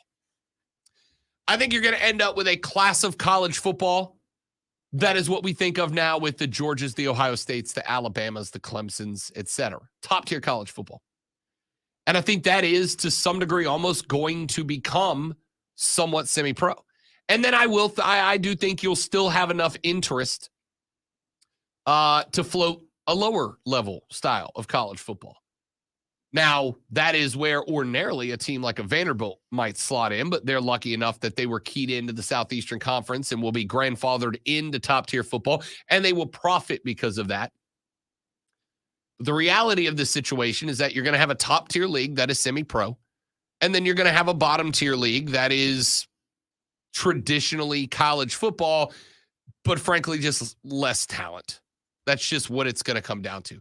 Texas said, hypothetically, do you think the SEC would trade South Carolina for Clemson? No, No. they wouldn't. Clemson's kind of leveled out. South Carolina's moving up. I don't think it's about that. Why would you go through all of the work to break down and rebuild a market that you already dominate, right? South Carolina owns the SEC eyeballs in this state. Clemson, as I've mentioned, adds very little, or at least it probably doesn't add enough to justify splitting up the SEC's portion of the pie by one more slice. It's just not there. So you would effectively be breaking something down to rebuild the same thing, but just with different colors on it. This is why I've said for a while as well that if Clemson and Florida State are going to end up in the next 10 years in a different conference, they're going to end up in the Big Ten, not the SEC. Because the Big Ten would be basically building up a small fortress in the midst of the SEC footprint. That is likely more profitable than adding Clemson to what South Carolina has already built in the SEC. Texas said, Rob, college football sounds like a mess right now. They need one commissioner overseeing it all like the NFL. Yeah, yes. That's why I'm saying we are pointed in the direction of a semi-professional league, and there likely will be one overall commish. I still think you will likely have conference commissioners. You will have a commish of the Big Ten. You will have a commish of the SEC. You will have a commish of the EEC or whatever it ends up being. And I think that all three of them will likely report to an overall commish who goes, all right, Big Ten, you do that. ACC, you can do that. SEC, you can do this, you can do that. We're all going to let everybody do all these things that you want to do.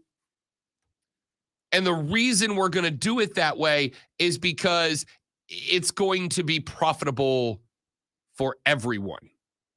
It is going to be profitable for everyone. And that's our goal. Our goal is to have all of this be profitable. And if that's the direction that it goes, like I said, you're going to have a college football Roger Goodell. And decisions are going to start looking more and more like NFL decisions. And that should not, frankly, shock anybody at all. So we'll see. Let's see. Joey B said Clemson in the SEC has huge Ric Flair in WWE vibes. Yeah, he's important enough and deserves to be there, but it just doesn't look right. Yeah, I'm good with that. It wouldn't look right. It wouldn't feel right. But again, the only question is, does it make everybody money? If Clemson puts more on the table than they take out just by being there, it's a good move. If Clemson gets more than they're getting now, it's a good move. But they both have to be good moves. And right now, I don't know if it is. That's why I think it makes more sense for the Big Ten. Steven says, would Clemson, Florida State, Miami, and North Carolina be the four horsemen? Yeah, because I really, if you think about who's left, right? Who's left? Oklahoma and Texas are claimed. USC and UCLA are claimed. Who's left that would be considered a crown jewel, a profitable pickup for the SEC of the Big Ten? Oregon, Florida State, Clemson, Miami, Duke, North Carolina. You'd include Duke in that? I would, because I think their basketball program floats them A and B. I actually think Duke football might be better, pretty good this year. Not great, but they could be an 8-win team this year. They're getting better. Yeah, they are. They are. So I would say, who's left?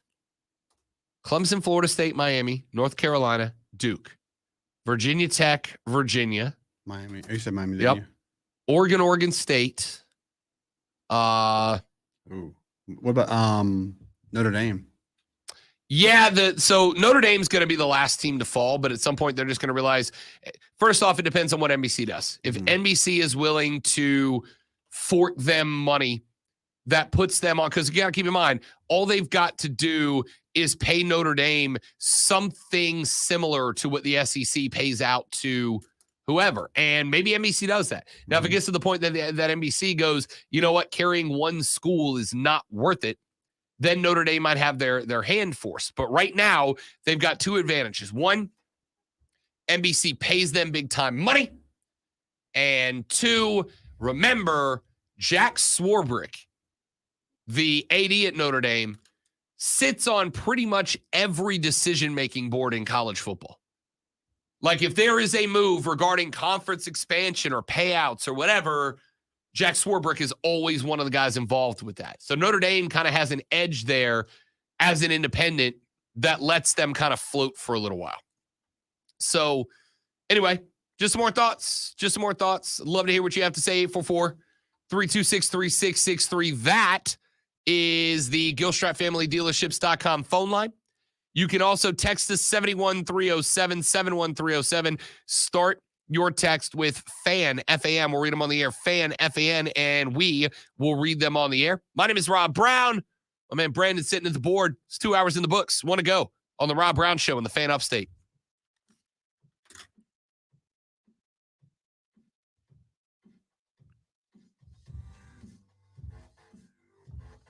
Blam, blam, blam.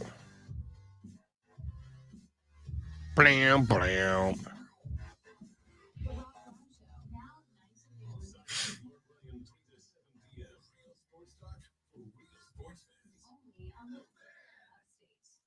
Now, CBS Sports Radio.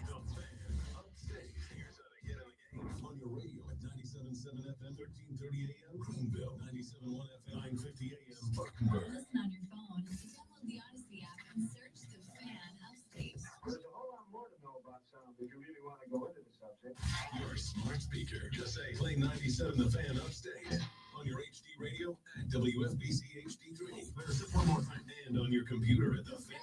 FanUpstate.com. This is an important notice to all U.S. taxpayers. The IRS is giving away billions of dollars in tax savings through a federal program called the Fresh Start Initiative to aid delinquent taxpayers. This initiative was established for anyone facing financial hardship and unable to pay their back taxes. Qualifying and enrolling in this program will stop all collections, settle your delinquent tax problem, and even reduce what you owe by thousands of dollars. Call the hotline at People's Tax Relief to see if you qualify and get this free information by dialing 800-924-7415. If you have unfiled tax returns or cannot afford to pay your personal or business back taxes, you can now get the help you need. One simple phone call can resolve your tax problem and save you thousands of dollars. To see if you qualify and to get this important free information, call 800-924-7415. 800-924-7415. 800-924-7415. Sinking Foundation can cause you to make quick decisions that could be wrong. Travis Benson. Alonzo's doing good, Trey. He is back home. Came in for a little while this morning, but just not 100% yet. So I told him put it back on the bench. I don't need a bullpen game out of him. I need him ready to be a starter. So he's on his way back to the house to rest and recuperate a little bit more. Hopefully we'll get him back this week, but we will let you know. Garnet, I have not. I was actually going to shoot you a DM at the end of this radio broadcast to get in touch with you and set something up to talk a little baseball after the Gamecocks dropped another series, which I did not love at all.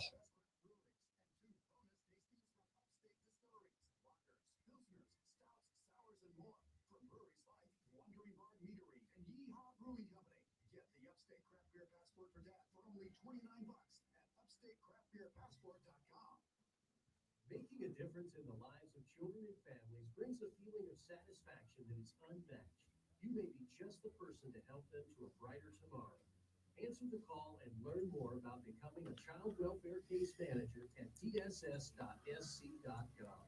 There, you will find qualifications needed and information about salary and benefits available. This message is sponsored by the South Carolina Department of Social Services. Do you know what brand sells the most work shoes in America? Skechers. Why? Skechers Should I have a 30-second in there? slip-resistant shoes around. Out of 60, actually. Please and thank you. So you can enjoy tough steel toe protection and slip-resistant soles anywhere, even if you don't need them for work. Since they're Skechers, you know they're going to be comfortable. With Skechers' exclusive air-cooled memory foam. Find your new pair of Skechers safety toe and slip-resistant work shoes at a Skechers store, at Skechers.com, or wherever work shoes are sold.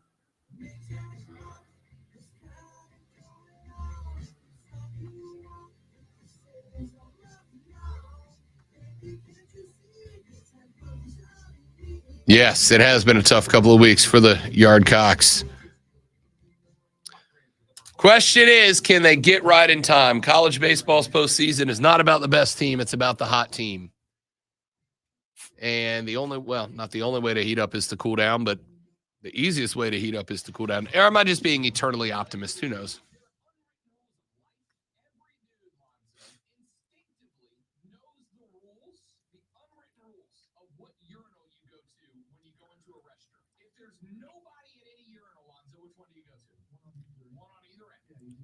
Absolutely. If you go in and there's somebody that's already at one on the end, which one do you go to? The other end. If you go and there's 5 and there's people at both ends, which one do you go to? The one in the middle. Nobody ever tells us these things. Does it bother you though when there's an entire wall of urinals, you're in one, and a guy walks up to the one right next to you? It's just a little bit like, dude, you got all that. Why, what you up to? I'll put it this way. I'm secure enough in my masculinity that I Masculinity. But there's that lizard brain part of me in the back that's like, that's not the rules, man. Show, new time. Now nice and new, only on the Fan Upstate. WORD Spartanburg. WFBC HD3, the official sports voice of the Upstate Fan. CBS Sports Radio. Live from Valencia. Hey, check this out. For an official Rob Brown lockdown. Represents being real. Yeah. Unfiltered sports talk. Manufactured locally for the Carolinas. This is the Rob Brown Show. Raw, only The Fan Upstate.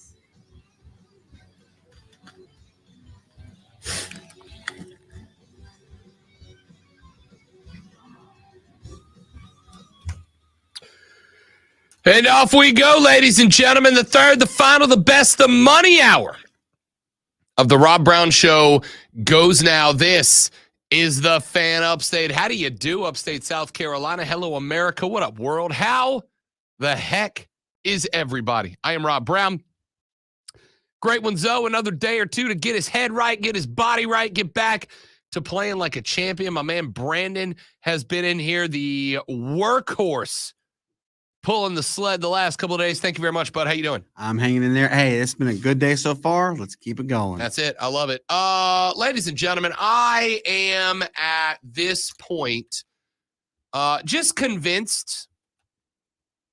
I am just convinced that Major League Baseball umpires are like, they got to be masochist, right? Like they're either masochist or they have just decided they want to be the most hated group of people on I don't know, all of planet Earth. Why would you say something like that, Rob? Well, allow me to fill you in on the deets. On Friday afternoon, there was a little baseball game taking place. The San Francisco Giants were playing the Arizona Diamondbacks. This is an NL West matchup, and a good one, by the way. The Giants trying to claw and maintain relevance. The Diamondbacks, a team that my co-host for Bet for the Cycle, the nation's best damn baseball show in all the land, which airs Saturday from noon to 4 on the BetQL network. Grab it and don't be disappointed. We're hilarious. Cody Decker believes the Diamondbacks are very close to turning the corner and becoming a powerhouse in the National League. All fun conversations to have. The game at this point was all tied up at 4 apiece. 4 apiece. We are in at this point, the bottom of the 6th inning. There is 1 out. Junis is on the bump. Ahmed is at the dish. The count, ladies and gentlemen, is 3-0. There's no one on. Ahmed in the 7 hole has got some speed, and so they decide, on a 2-1 count. 2-1 count, they decide to have Ahmed try to lay down the little bunt down the first base line, outrace the pitcher to the ball, outrace the ball to the bag. So he puts the bunt down, and as the ball is approaching the dish, recognizes that this is going to be a breaking ball that is going low and away. So, seeing that it is going to be an outside and low pitch, he pulls the bat back in time, according to the first base umpire. The catcher and the home plate umpire both gave the point to the first base umpire. Did he stay around? Did he keep the bat around? The first base umpire signals no, safe. He did not go. Mm-hmm. Count is now 3-1 in the bottom of the 6th with 1 out. Christian Walker was in the dugout because he is a member of the Arizona Diamondbacks. He was not involved in the play. He was standing, as most ball players do. If you've not been in a dugout recently, most of the dugouts have the chest level fence on the field, and then there's an elevated bench behind that, and then there's the dugouts actually behind that. There's another lower bench behind that. So most of the guys that are in the game are going to sit up on that elevated bench so they can be on the field and see what's happening. Walker was there. They point to first. The first base umpire signals safe. The bat did not go around. This is, of course, a ball. The count is now 3-1. Christian Walker. And just so I'm not exaggerating, if you're not watching the stream, now's a wonderful opportunity for you to do it because I'm actually going to show you on the screen what happened. Because it's mind-numbingly stupid. That time either didn't. So here we are at the beginning of the clip. Here's the pitch. You see the bunt. That's slow it away, right? No problem. Ahmed gets the bat back. No problem. Catcher and umpire call over to first base. What's the signal? He signals safe. We're all good. Then they show Christian Walker. That, Brandon, right there, that's his reaction. Okay? That's his whole reaction right there. And it's just clapping. And it's 3 claps. And it's not staring anybody down. And it's not looking at anybody. Didn't open his mouth. And it's quite literally 3 claps. And that was it. And it's 3-1. And then you'll see him give that face. The shrug. The WTF, bro. Shrug. Mm-hmm. Why? Because Christian Walker got ejected from the game. For what? Oh, don't worry. I'll show you. For that. 3-1. Clap, clap, clap. That was it. Wow. Gets ejected from the game. Alfonso Marquez. Home plate umpire looks and goes, get out of here. You're done. Go. Walker, this is my favorite part. Watch his face. He looks at the ump and he literally says, I was clapping. I was clapping. The appeal to first base. Now, here's the best part about this whole thing. Said, Walker gets ejected. Walker can't believe it. He is done. He gets sent to the dugout. Manager comes out, argues it. They won't overturn it. Christian Walker gets sent to the showers. Here's what I love about this. Let's just think for a half a second about this, shall we? Let's just think for a half a second. Now, the umpire at first base signaled the bunt did not stay around. Therefore, it is a ball. The count is now 3-1. You're good to go. Christian Walker, of course, then applauds the call. Why? Because it was the correct call. Mm-hmm. The bat was, in my ever so humble yet frequently correct opinion, very clearly back. It was very clearly back. That's a ball.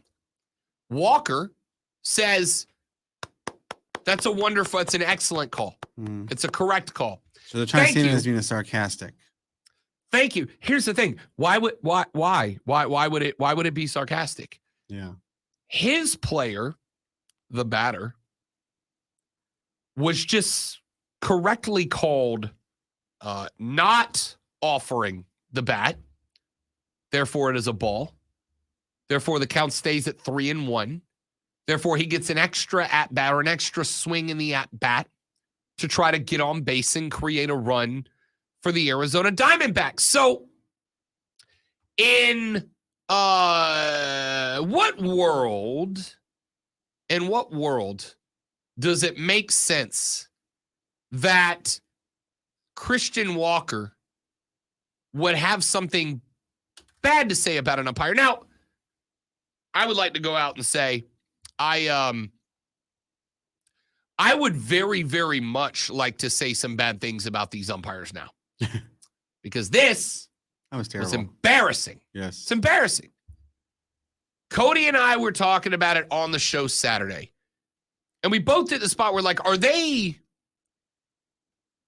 trying to be disliked? Like, is it their active goal to make us hate them? Do they want us to talk smack about how just god-awful they are, at their job? Now, players can't do it, but we as like commentators and media, we can say that was a terrible call. But if players do it, you're going to get a $50,000 fine at minimum. Apparently, you'll get tossed for applauding Remember, a correct call.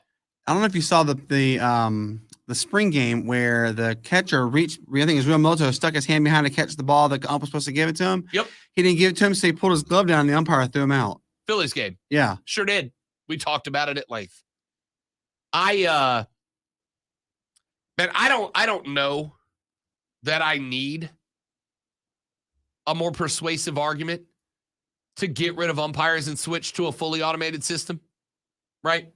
I just think the fact that we could have a game that is correctly called as opposed to, well, there's more drama because that umpire's having a bad day.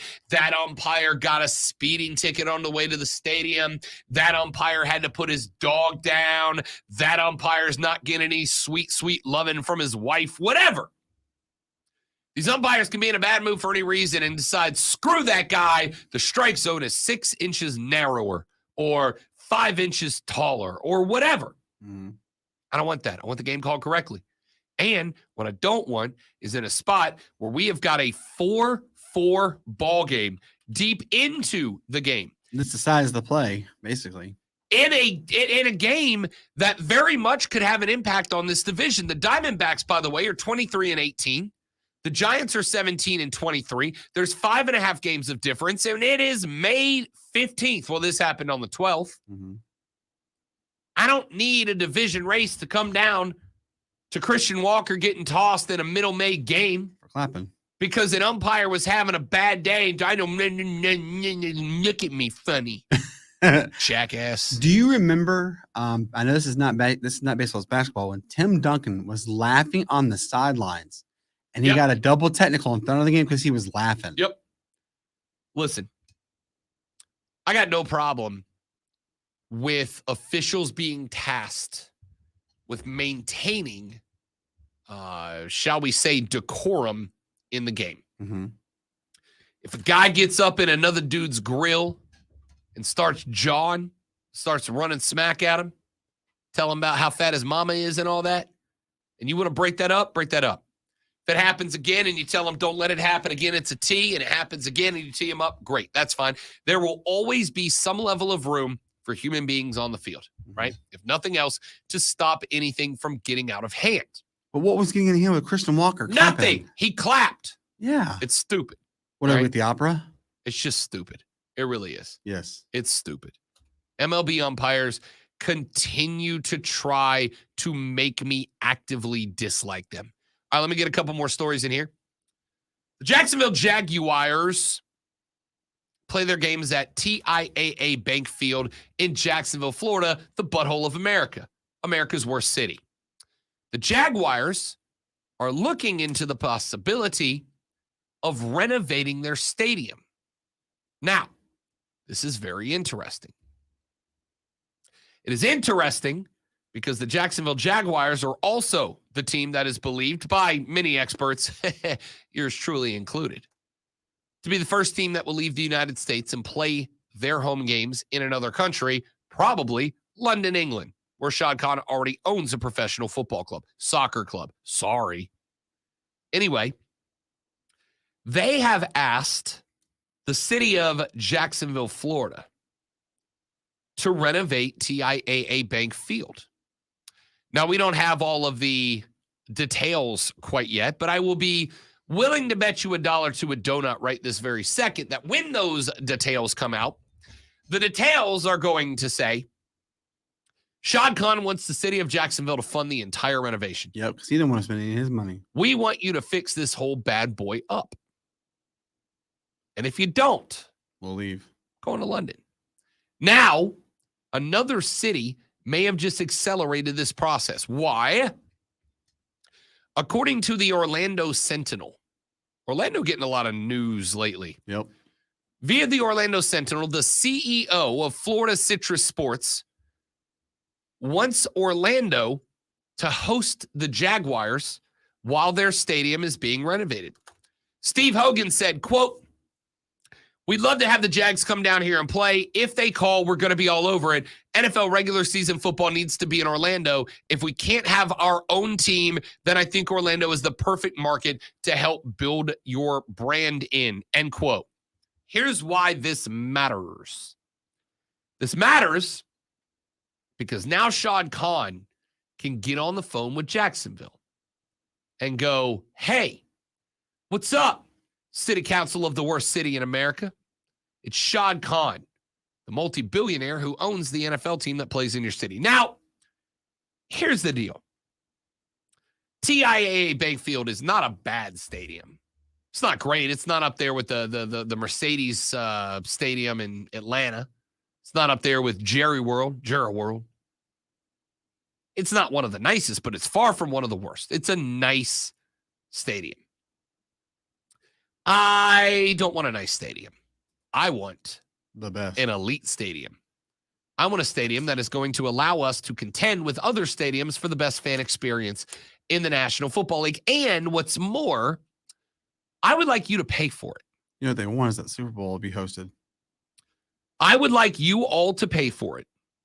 And I would like you all to pay for it relatively soon. And just for funsies, if you don't pay for it, there's literally already cities calling me, asking me to come play there.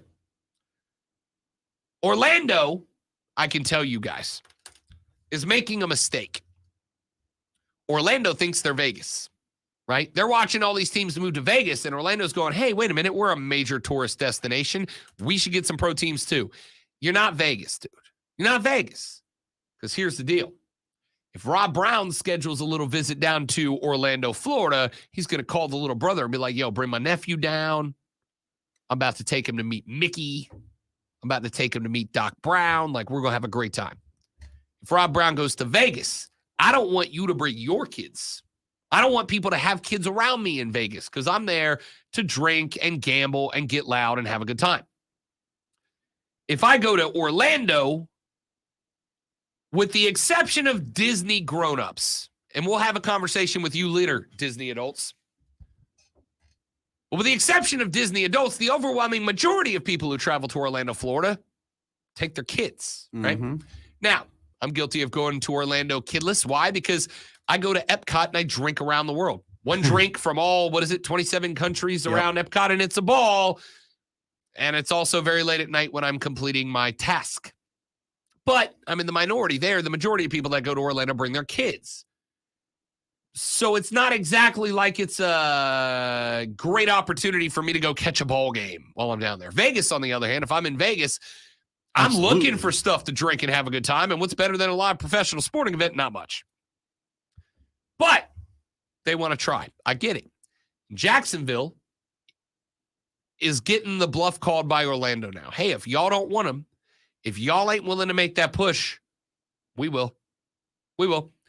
Here's the question that I've seen asked by a lot of my younger friends and fans is, why do these cities keep giving tens and hundreds of millions of dollars in free stadiums and stadium renovations to owners of professional sports teams who are already multi-billionaires? And the answer is very simply because if they don't, Another city will. Yep. And if another city does, you don't got a team no more. Yep. And if you don't got a team no more, You ain't you got no lose money. all the tourism. You lose all of the jobs that come along with that. You lose all of the bankroll. If you were in a nicer city, you lose the opportunity to host Super Bowls, which are worth tens of millions of dollars of revenue into your city. You lose all of that if another city jumps ahead. So Orlando has just been the catalyst in a very interesting situation. Shad Khan is asking Jacksonville to renovate. Now, again, we don't know this for a fact, but I'd be willing to bet $1 that Shad Khan is trying to get Jacksonville to pay for, if not all, the overwhelming majority of the renovations needed to make TIAA Bank Stadium a Super Bowl caliber venue. And now he can go, and if you guys don't do it, Orlando can. Orlando will. And even if Orlando don't, London can. damn right. Damn right. That is exactly right. So Orlando just made this a much more interesting situation, I think, than it was before. Let's take a break. When we come back, got a couple more stories I want to run through before we get out of here for the day. Carolina Panthers concluded their rookie minicamp over the weekend. Frank Reich, Bryce Young all had some comments on it. I'll tell you what those were and some of the rookies that stood out during camp when we come back on the Rob Brown Show on the Fan Upstate.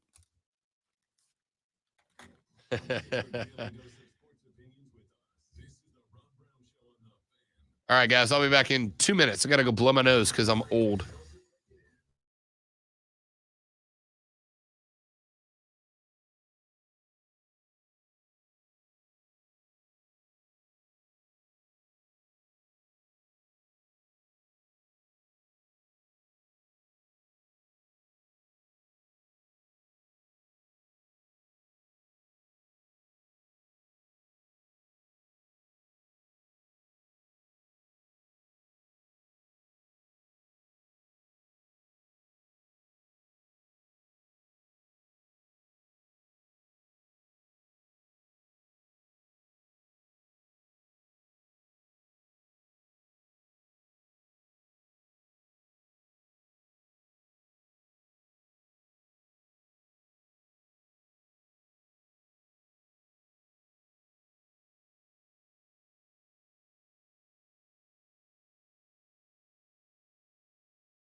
Use Babbel's All right, boys and girls, we back.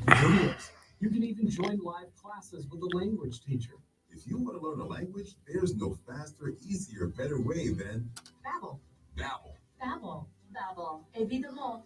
Go to Babbel.com to try for free. That's BABBEL.com. Babbel.com. There's nothing worse than coming home from a hot day to find out that your AC unit isn't working. When this happens, you need an HVAC company you can trust. A company like Priority Heating and Air. Their HVAC specialists will give your system a thorough checkup. And if you need a new unit, Priority Heating and Air is a proud distributor of the Coleman line of HVAC systems. So keep your family or business cool this summer and give Priority Heating and Air a call today at 591-1847 or find them online at PriorityHeatingandAirHVAC.com.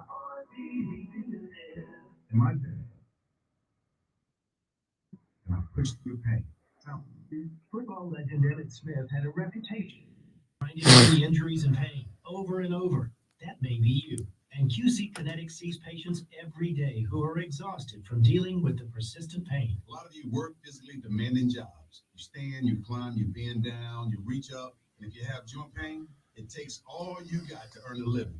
But it's time you know about QC Kinetics. QC Kinetics, the leaders in regenerative treatments, help relieve that debilitating joint pain without surgeries or downtime. These are natural solutions that use your body's own healing properties to give you lasting relief from the soreness and achiness. You got a job to do. I get it. But now you don't have to suffer through the pain. Check out my friends over at QC Kinetics. Call QC Kinetics, 864-448-3772. That's 864-448-3772. 864-448-3772. Sponsored by Blue Ridge Health. At Blue Ridge Health, everyone deserves access to top-notch, compassionate health care, no matter their insurance or income status. Keep your family healthy with updated immunizations for COVID-19, flu, chickenpox, and shingles. Healthcare for all people, including you. Learn more at brchs.com. More than the scores. Real sports talk for real sports fans. The Rob Brown Show, now 9 to noon. The Fan. Upstate.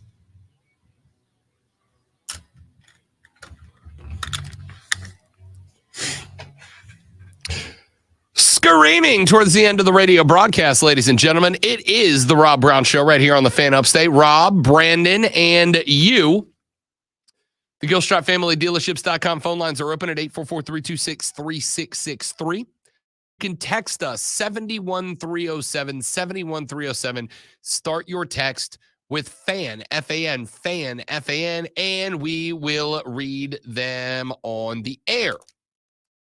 Carolina had their first rookie camp this weekend. First time we got to see Bryce Young in a Panther helmet and tossing the rock, spinning the bean a little bit. I will say this.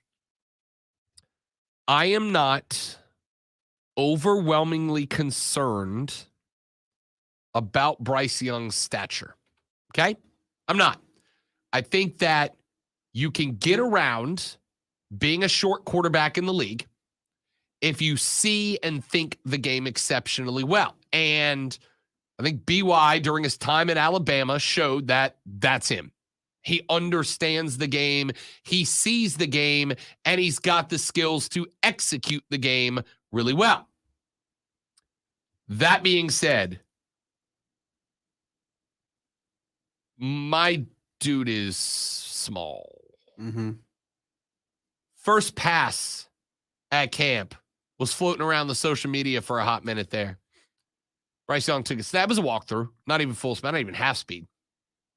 Took a snap, rolled out left, bootlegged around to the right, and just threw a casual little ball out to a wide receiver. Just warm-up walkthrough.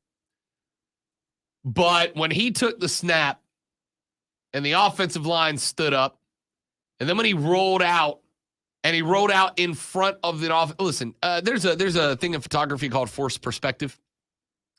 Forced perspective is when you take something and you put it closer to the camera than something in the distance, and it makes it look the Bigger, same size or bigger than the thing in the distance, even though it's clearly not, Mhm. right? I dabble in photography, and I play with that all the time. Even with the forced perspective of knowing that BY was closer to the camera than the offensive linemen that were standing without their helmets on in the background, dude looked diminutive. Wasn't Drew Brees like 5'11" or 6 feet? Yeah, Brees had BY by 1.5 inches, almost 2. Yeah. All right. So he's short even by the guy we compare short quarterbacks to. He's short. Yeah. But that being said, Frank Reich was still very enthusiastic about it, very optimistic about it. He said there was a lot of good coming out of this first camp. He said that Bryce Young, quote, looked the part, end quote. One thing I did love, and again, this is kind of one of those things that can be written up as a fluff piece, if you will. Journalists and photographers got to the practice bubble over an hour before practice was scheduled to begin in order to get pictures of Bryce Young, first time wearing a Panther helmet. Got there over an hour before practice started, only to show up and find that Bryce Young was already out on the practice field throwing to Jonathan Mingo. Was already out on the field doing walkthroughs, going over plays, dropping passes into wide receivers that were also already out there. So he's eager to learn. And that's what he kept saying over and over and over. I watched his press conference from the conclusion of rookie camp yesterday. And that's basically what he said. In fact, at one point, one of the reporters said, hey, what do you think is going to be your signature, right? Like Mahomes is his improvisation with the football. Kyler Murray's is his ability to duck pressure in situations that no other quarterback could. Drew Brees' was his over-the-top accuracy. What is your signature? And BY basically said, my signature is being the best at running this offense that I can be, right? And I mean, I know that can come across as a little bit of a cop-out. But BY got softball teed up there to talk about what he thinks is the best part of his game, which is an easy thing to do, right?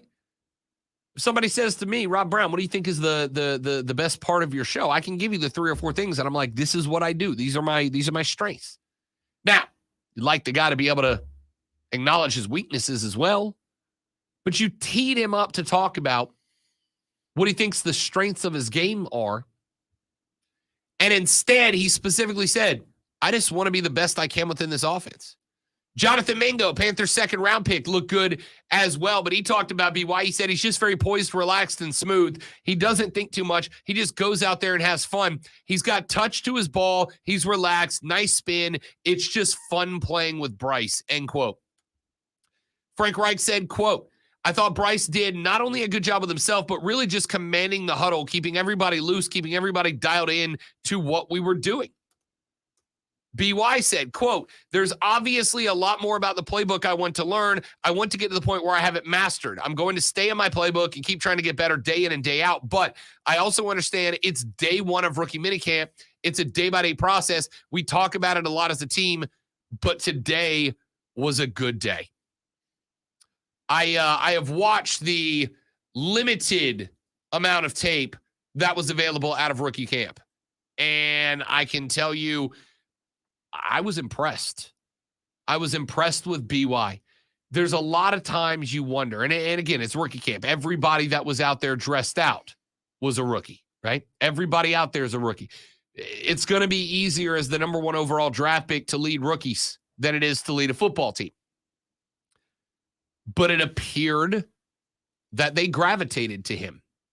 It appeared that they were listening, that they were dialed in, that they were involved, that they were a part of whatever process BY was trying to lead. I will also say that BY was spinning the rock well. And again, no pads, skeleton defenses, slow motion, most of it. But the number one thing that I want to see out of this guy is accuracy. The number one thing I want to see out of this guy is his ability to move with the ball and still put it where only receivers can catch it. And that's what happened. This is without pads, right? Yeah, without pads. Again, we're a long way from playing full contact, full speed National Football League football. He has not seen a veteran yet, right? The guys he were up against were rookie defensive linemen. The majority of the guys out there are guys that are out there UDFAs, undrafted free agents, or, low-round draft picks. So it's not even like he's out there against the best defensive rookies in football. He's not. But this is where you want to see excellence to the point of perfection. This is where you want to see the leadership qualities. Are the rest of the rookies falling in with him? Not behind him, with him, alongside him. And I think we saw that. Are the wide receivers developing timing quickly, right? Again, we're in pads. We're not in pads. It should not take all that much to make sure that a 3 or 5 step drop combined with a 5 or a 7 step out route, that the ball is being released while the receiver is in the initial route, that the ball is halfway there when the receiver turns his head, and that all he's got to do is turn the head, put the hands up, and bang, there's the football. I got to see that happening in rookie camp. If those things are happening in rookie camp, I'm a hell of a lot less concerned in a handful of weeks when OTAs fire up and he's going to start working with Laviska Shenault and Shi Smith and Veterans. TMJ, right? Mm-hmm. On top of that, I want to make sure that him and Jonathan Mingo, again, I got a lot of optimism pointed the direction out of the big man out of Mississippi State.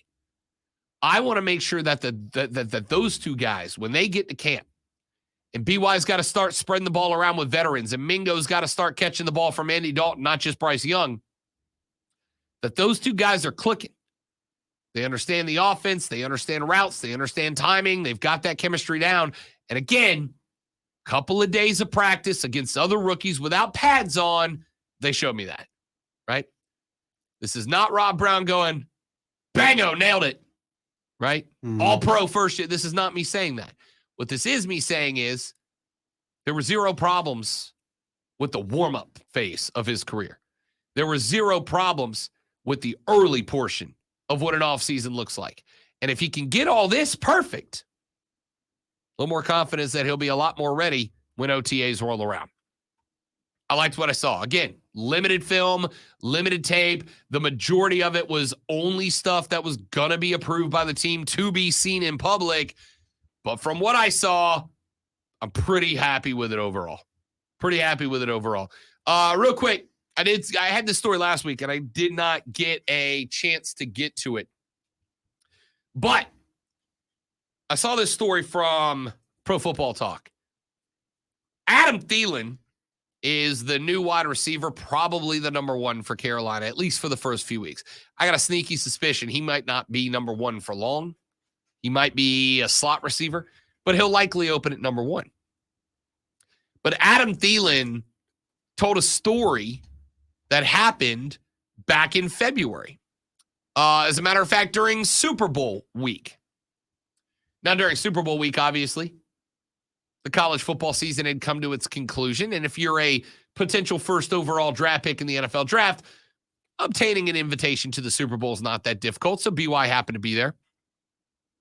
Thielen said, quote, I was with my wife in the Adidas suite, hanging out there for a little bit. Super Bowl week. There's a lot going on. People everywhere, seeing guys you know and have relationships with and doing a lot of interviews and media stuff.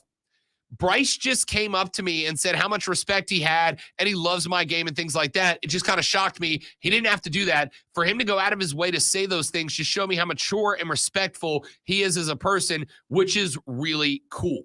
End quote. He went on to say, quote, you see all the highlight plays and you hear about how smart he is and his processing ability, but when you meet him as a person, you understand how mature he is for his age and how respectful he is and his knowledge of the game. It really impresses you. And now getting to know him a little bit through the process and his top 30 visit, just really excited now to get on the field with him. Bryce Young walked up and connected with a guy who was not yet a Carolina Panther just to tell him, love you, love your game, love your style, love to watch you play. Great to meet you. Have a great life. And that was it. Adam Thielen said he walked away from that like, yo, what a dude. What a guy, man. Smart, funny, charming, casual, laid back, respectful. Love all that. What I love about this is that these two cats are going to be sharing the stage together, and they had this mutual handshake moment before they ever knew that. Bryce did not know he was going to be a Panther. In fact, at that point, most of us assumed he wasn't going to be. We all thought it was going to be C.J. Stroud at that point. Bryce didn't know he was going to be a cat. Adam Thielen didn't know he was going to be a cat. And they were just chilling, man. I love that. I love that. I have said how many times on this show, if you've listened, you know I'm beating a dead horse right now. The best teams in the National Football League all have something in common. It's not a great quarterback. It's not a great run game. It's not a great defense.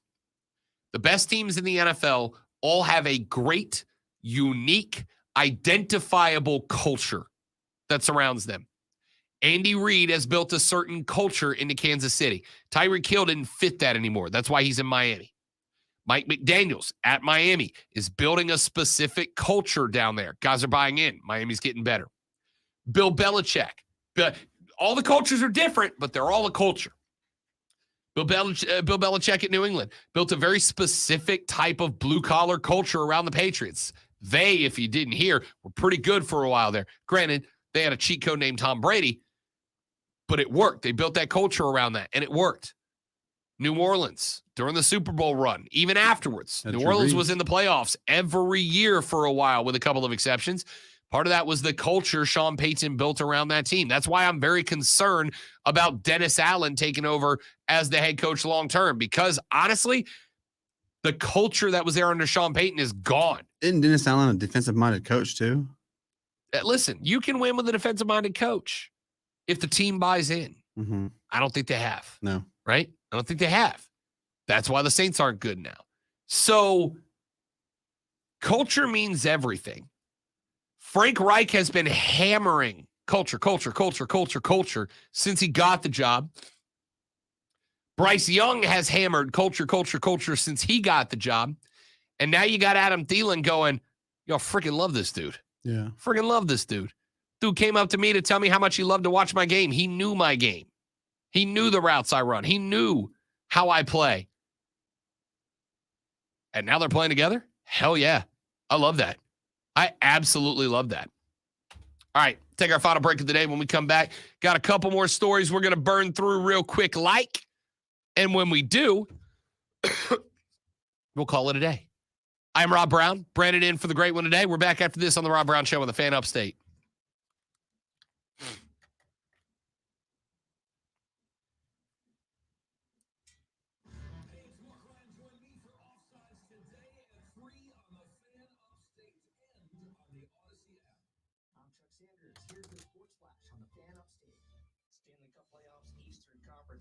It'll be the Carolina Hurricanes and the Florida Panthers. Ding, ding, ding, ding. Carolina, the top seed in the Metropolitan Division. The schedule still to be announced, but the Hurricanes host games 1 and 2. In Toronto Sunday, the Blue Jays beat the Braves 6-5. Danny Jansen hit a 2-run single in the ninth as Toronto rallied past Atlanta to complete a 3-game sweep. Ozzie Albies had a 2-run homer for Atlanta. Ronald Acuna Jr. and Kevin Pillar each added a solo shot. Atlanta's lost at 9 straight to Toronto. The Nationals beat the Mets 3-2 on Sunday in the completion of Saturday's suspended game. Then in the regular scheduled contest, the Mets with an 8-2 win over the Nats. The Pirates shut out the Orioles 4-0 in Baltimore Sunday. Mitch Keller with a career-high 13 strikeouts in the win. The Fan Upstate is your home for Furman Paladin sports all year long. Download the Odyssey app, search the Fan Upstate, and listen anywhere on your phone. I'm Chuck Sanders with the Sports Flash on the Fan Upstate. From the Ingles Market Studio, the Fan. Upstate, 97.7 FM Greenville, 97.1 FM Spartanburg. Always live on the Free Odyssey app. I'm JB Long with NFL Network now on the Westwood One Radio Network. After recently signing a 5-year deal with the Saints, tight end Foster Moreau takes a step closer to getting back on the field. Moreau is 26 and revealed he was diagnosed with Hodgkin's lymphoma in March, and announced he'd be stepping away from football to focus on treatment. Fast forward to now in mid-May, Moreau is trending in the right direction. Head coach Dennis Allen said it was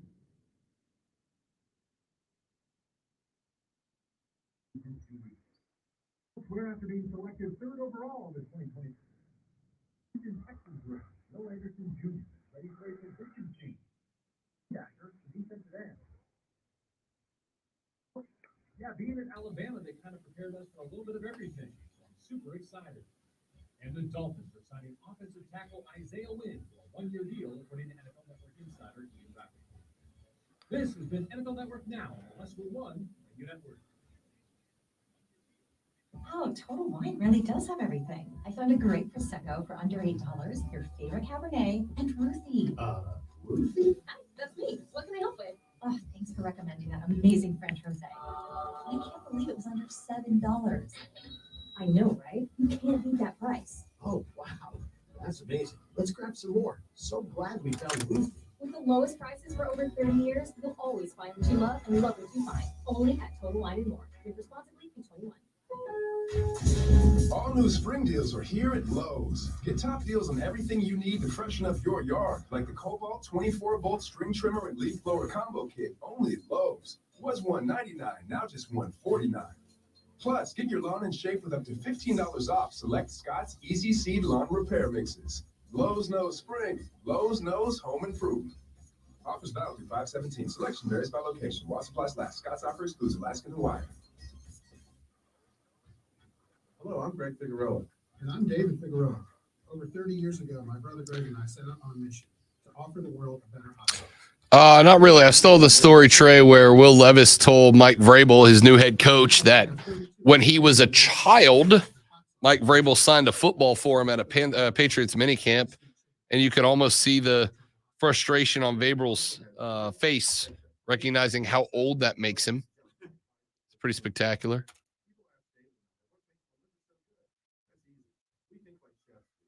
Instead of burning someone with hot peppers and vinegar, we use fresh plant-based ingredients and the finest chili peppers perfectly blended to set your mouth.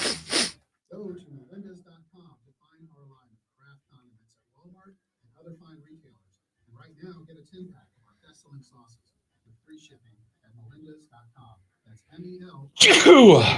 Thank you. Melinda's.com. Finding great people to hire can be like trying to find a needle in a haystack, but not with ZipRecruiter. Their powerful matching technology delivers so many qualified candidates. It's like finding a needle in a haystack.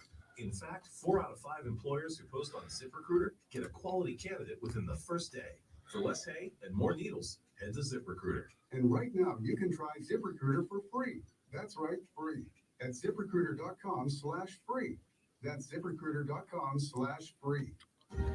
You don't need special gadgets to be a hero with unlimited 1.5% cash back on every purchase everywhere. The Capital One Quicksilver Card makes you the hero of every purchase. What's in your wallet? Terms applies. See CapitalOne.com for details. This afternoon, occasional rain and a thunderstorm, high of 80. Weather brought to you by Maytag. It's May is Maytag month, which means it's the perfect time to upgrade to the performance you need with big savings on all Maytag appliances. Now through May 31st during May is Maytag month. Always streaming wherever you are on the Odyssey app. Make the Fan Upstate a favorite.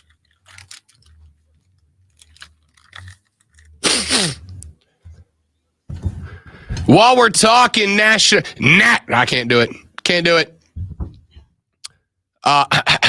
While we're talking National Football League, ESPN has just put out its new NFL preseason power rankings. These are the post-draft and post-rookie camp power rankings. And I won't give you a detailed rundown into all of them, mainly because I just have 4 that you need to know about. Kansas City 1, no problem. Cincinnati 2, no problem. Philly 3, no problem. Buffalo 4, no problem. I might put Buffalo 1 spot ahead of Philly, but hey, I'm not going to fight it. San Francisco 5, Miami 6, Dallas number 7. Little intrigued by that one. I don't know how adding Brandon Cooks is suddenly going to elevate you into the top 10. Now, they do add Dante Fowler. They're going to have a very good pass rush this year. But again, I'll believe in the Cowboys when the Cowboys do, anything. They got Baltimore 8, the Chargers 9, Jacksonville all the way up to number 10. Don't hate that. Seattle 11, the Jets 12 with the addition of Aaron Rodgers. Detroit, the darlings of last year, get to 13. Minnesota 14. What? Why? Very young defense, but okay. Pittsburgh 15, New England 16. The New York Giants at 17. The Cleveland Browns at 18. The Raiders at 19. The Packers at 20. We have gone through 20 teams so far. Has anybody noticed anything yet? No NFC South teams. The first NFC South team checks in at number 21. It is the New Orleans Saints at number 21. The addition of Derek Carr jumps them up there. And then Carolina's at number 22. And I'm fine with that. I've told you guys a number of times, I think New Orleans v. Carolina is the NFC South this year. It's just how it's going to be. So I got no issue with the Saints and the Panthers checking in 21-22. They got the Broncos at 23, the Commanders at 24, the Rams at 25. It is not until after the 5-win Rams and the, 4 or 5-win Commanders that you find the Atlanta Falcons at number 26. They've got them ahead of Chicago at 27, Tennessee at 28, 29 Indy, all the way down at number 30 do you find the Buccaneers, and then they have the Texans and the Cardinals rounding out the league at 31, 32. Is it at all, Brandon and everyone else out in the Rob Brown Armada, is it in any way a slight or offensive or disrespectful that the highest ranked NFC South team is at 21, checking in behind the Packers, the Raiders, and the Browns? No, after given what the NFC South was last year, absolutely not. It's the only way you can go now is up. They've gone down, now they can go up. I genuinely don't get it. And that's also preseason, and preseason doesn't matter. I mean, it doesn't. Okay, fine. Just tank my whole segment. Damn it, man. No, I get it. It doesn't. You're right. Preseason, right? But they do matter because we have to have something to talk about. Yeah. So unless you guys want to do more Deshaun Watson content, no. I got no problem. I got no problem with the Saints and Panthers being ranked to each other, and I got no problem with them being ranked in the bottom half of the league. But are you going to argue with me right now that Jimmy Garoppolo and the Raiders are better than Derek Carr and the Saints? No. I think Jimmy Garoppolo is just average. I don't think he's going to be as good as the Raiders claimed he was. He had a lot of weapons at the 49ers, but the Raiders have what? I don't even know who they have. What, Devontae Adams? That's it? Yeah. That's pretty much it. So what's he going to do? Throw 300 passes to Devontae Adams, and that's all he's pretty much. You're going to tell me that the Green Bay Packers with Jordan Love, without Aaron Rodgers, a Packers team that was 8-9 last year, granted, better record than the Saints and Panthers, but a team that's going to have Jordan Love, that is not going to have Alan Lazard, that is not going to have Randall Cobb, that is not going to have Robert Tonyan, that is not going to have Mercedes Lewis. Basically, you added Lucas Van Ness and his dad and his girlfriend, and you're convincing me Green Bay is better than Carolina right now? I think the Packers are actually going to be the bottom feeders of the NFC North. Yeah. I wouldn't put it past to be a 4-win team. I mean, I'm not buying Chicago yet. No. Okay. I'm not buying in on Chicago yet. You got DJ Moore. That's a great pickup. But you still got to prove to me Justin Fields is going to be better with the DJ Moore. And I think he will. Do you think it'll be a 9-win team with him? I think they're gunning for 7. Okay. I think they're gunning for 7. I think 7 would be the best you're looking at. Like 7 and 9 would be. Or 7 and 10, you mean? Yeah. 7 and 10 would be the best you're going to get. Mm-hmm. I don't get how that works. That being said, Chicago is ranked 27 in their rankings, 1 spot ahead of Atlanta. Now, Atlanta's probably the one team I don't have a problem with their rating, right? You are not as bad as Chicago. You are not as bad as Tennessee. You're not as bad as Indy. You're not as bad as Tampa. You're not as bad as Houston or Arizona. But my man, Desmond Ridder, you just didn't get a quarterback. Granted, it was going to be wildly difficult to do that with the spot that you were in the capital you did, or should I say didn't have to get one. Mm-hmm. I got no problem with Atlanta. I got no problem with Tampa. I think both New Orleans and Carolina should have slid up closer to around 16, 17. Don't sit here and try to sell me on last year's 8-9 Patriots suddenly figuring it out this year. No. I mean, the Giants might be a little bit better. I actually think the Giants are going to be worse. We'll see. Darren Waller gets added at tight end. That's a huge pickup. Paris Campbell, the offensive lineman. Jamison Crowder, Jalen Hyatt. I think is going to be one of the sneaky steals of this draft. I think they could be very, very good. I think they could be pretty good, the Giants. I think the Giants absolutely and theoretically could knock off the Cowboys and be second in the East. They're not Philly. Wow. They're not Philly, but they could be better than Dallas. Wow. I think they could be. Ladies and gentlemen, that's going to do it for the show. Thank you guys for hanging out. Again, apologize for sounding the way I do. Should be better tomorrow. Hopefully, we will get the great one back with us tomorrow as well. Brandon, appreciate the hard work the last few days, buddy. Thank you very much. For everybody else, join us back here tomorrow. Have a lovely rest of your day. Don't drink and drive. I'll punch you in the face. Thanks so much for spending your time with us.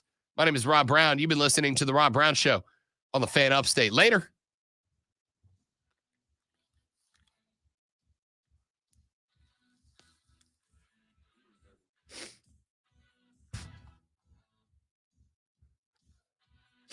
Well done, Steven. Well done. All right, guys. Thank you all for hanging out. I appreciate it. Hope you enjoyed the show. Sorry I'm still sickly. Hopefully we'll be back and better tomorrow. Have a lovely one. Goodbye.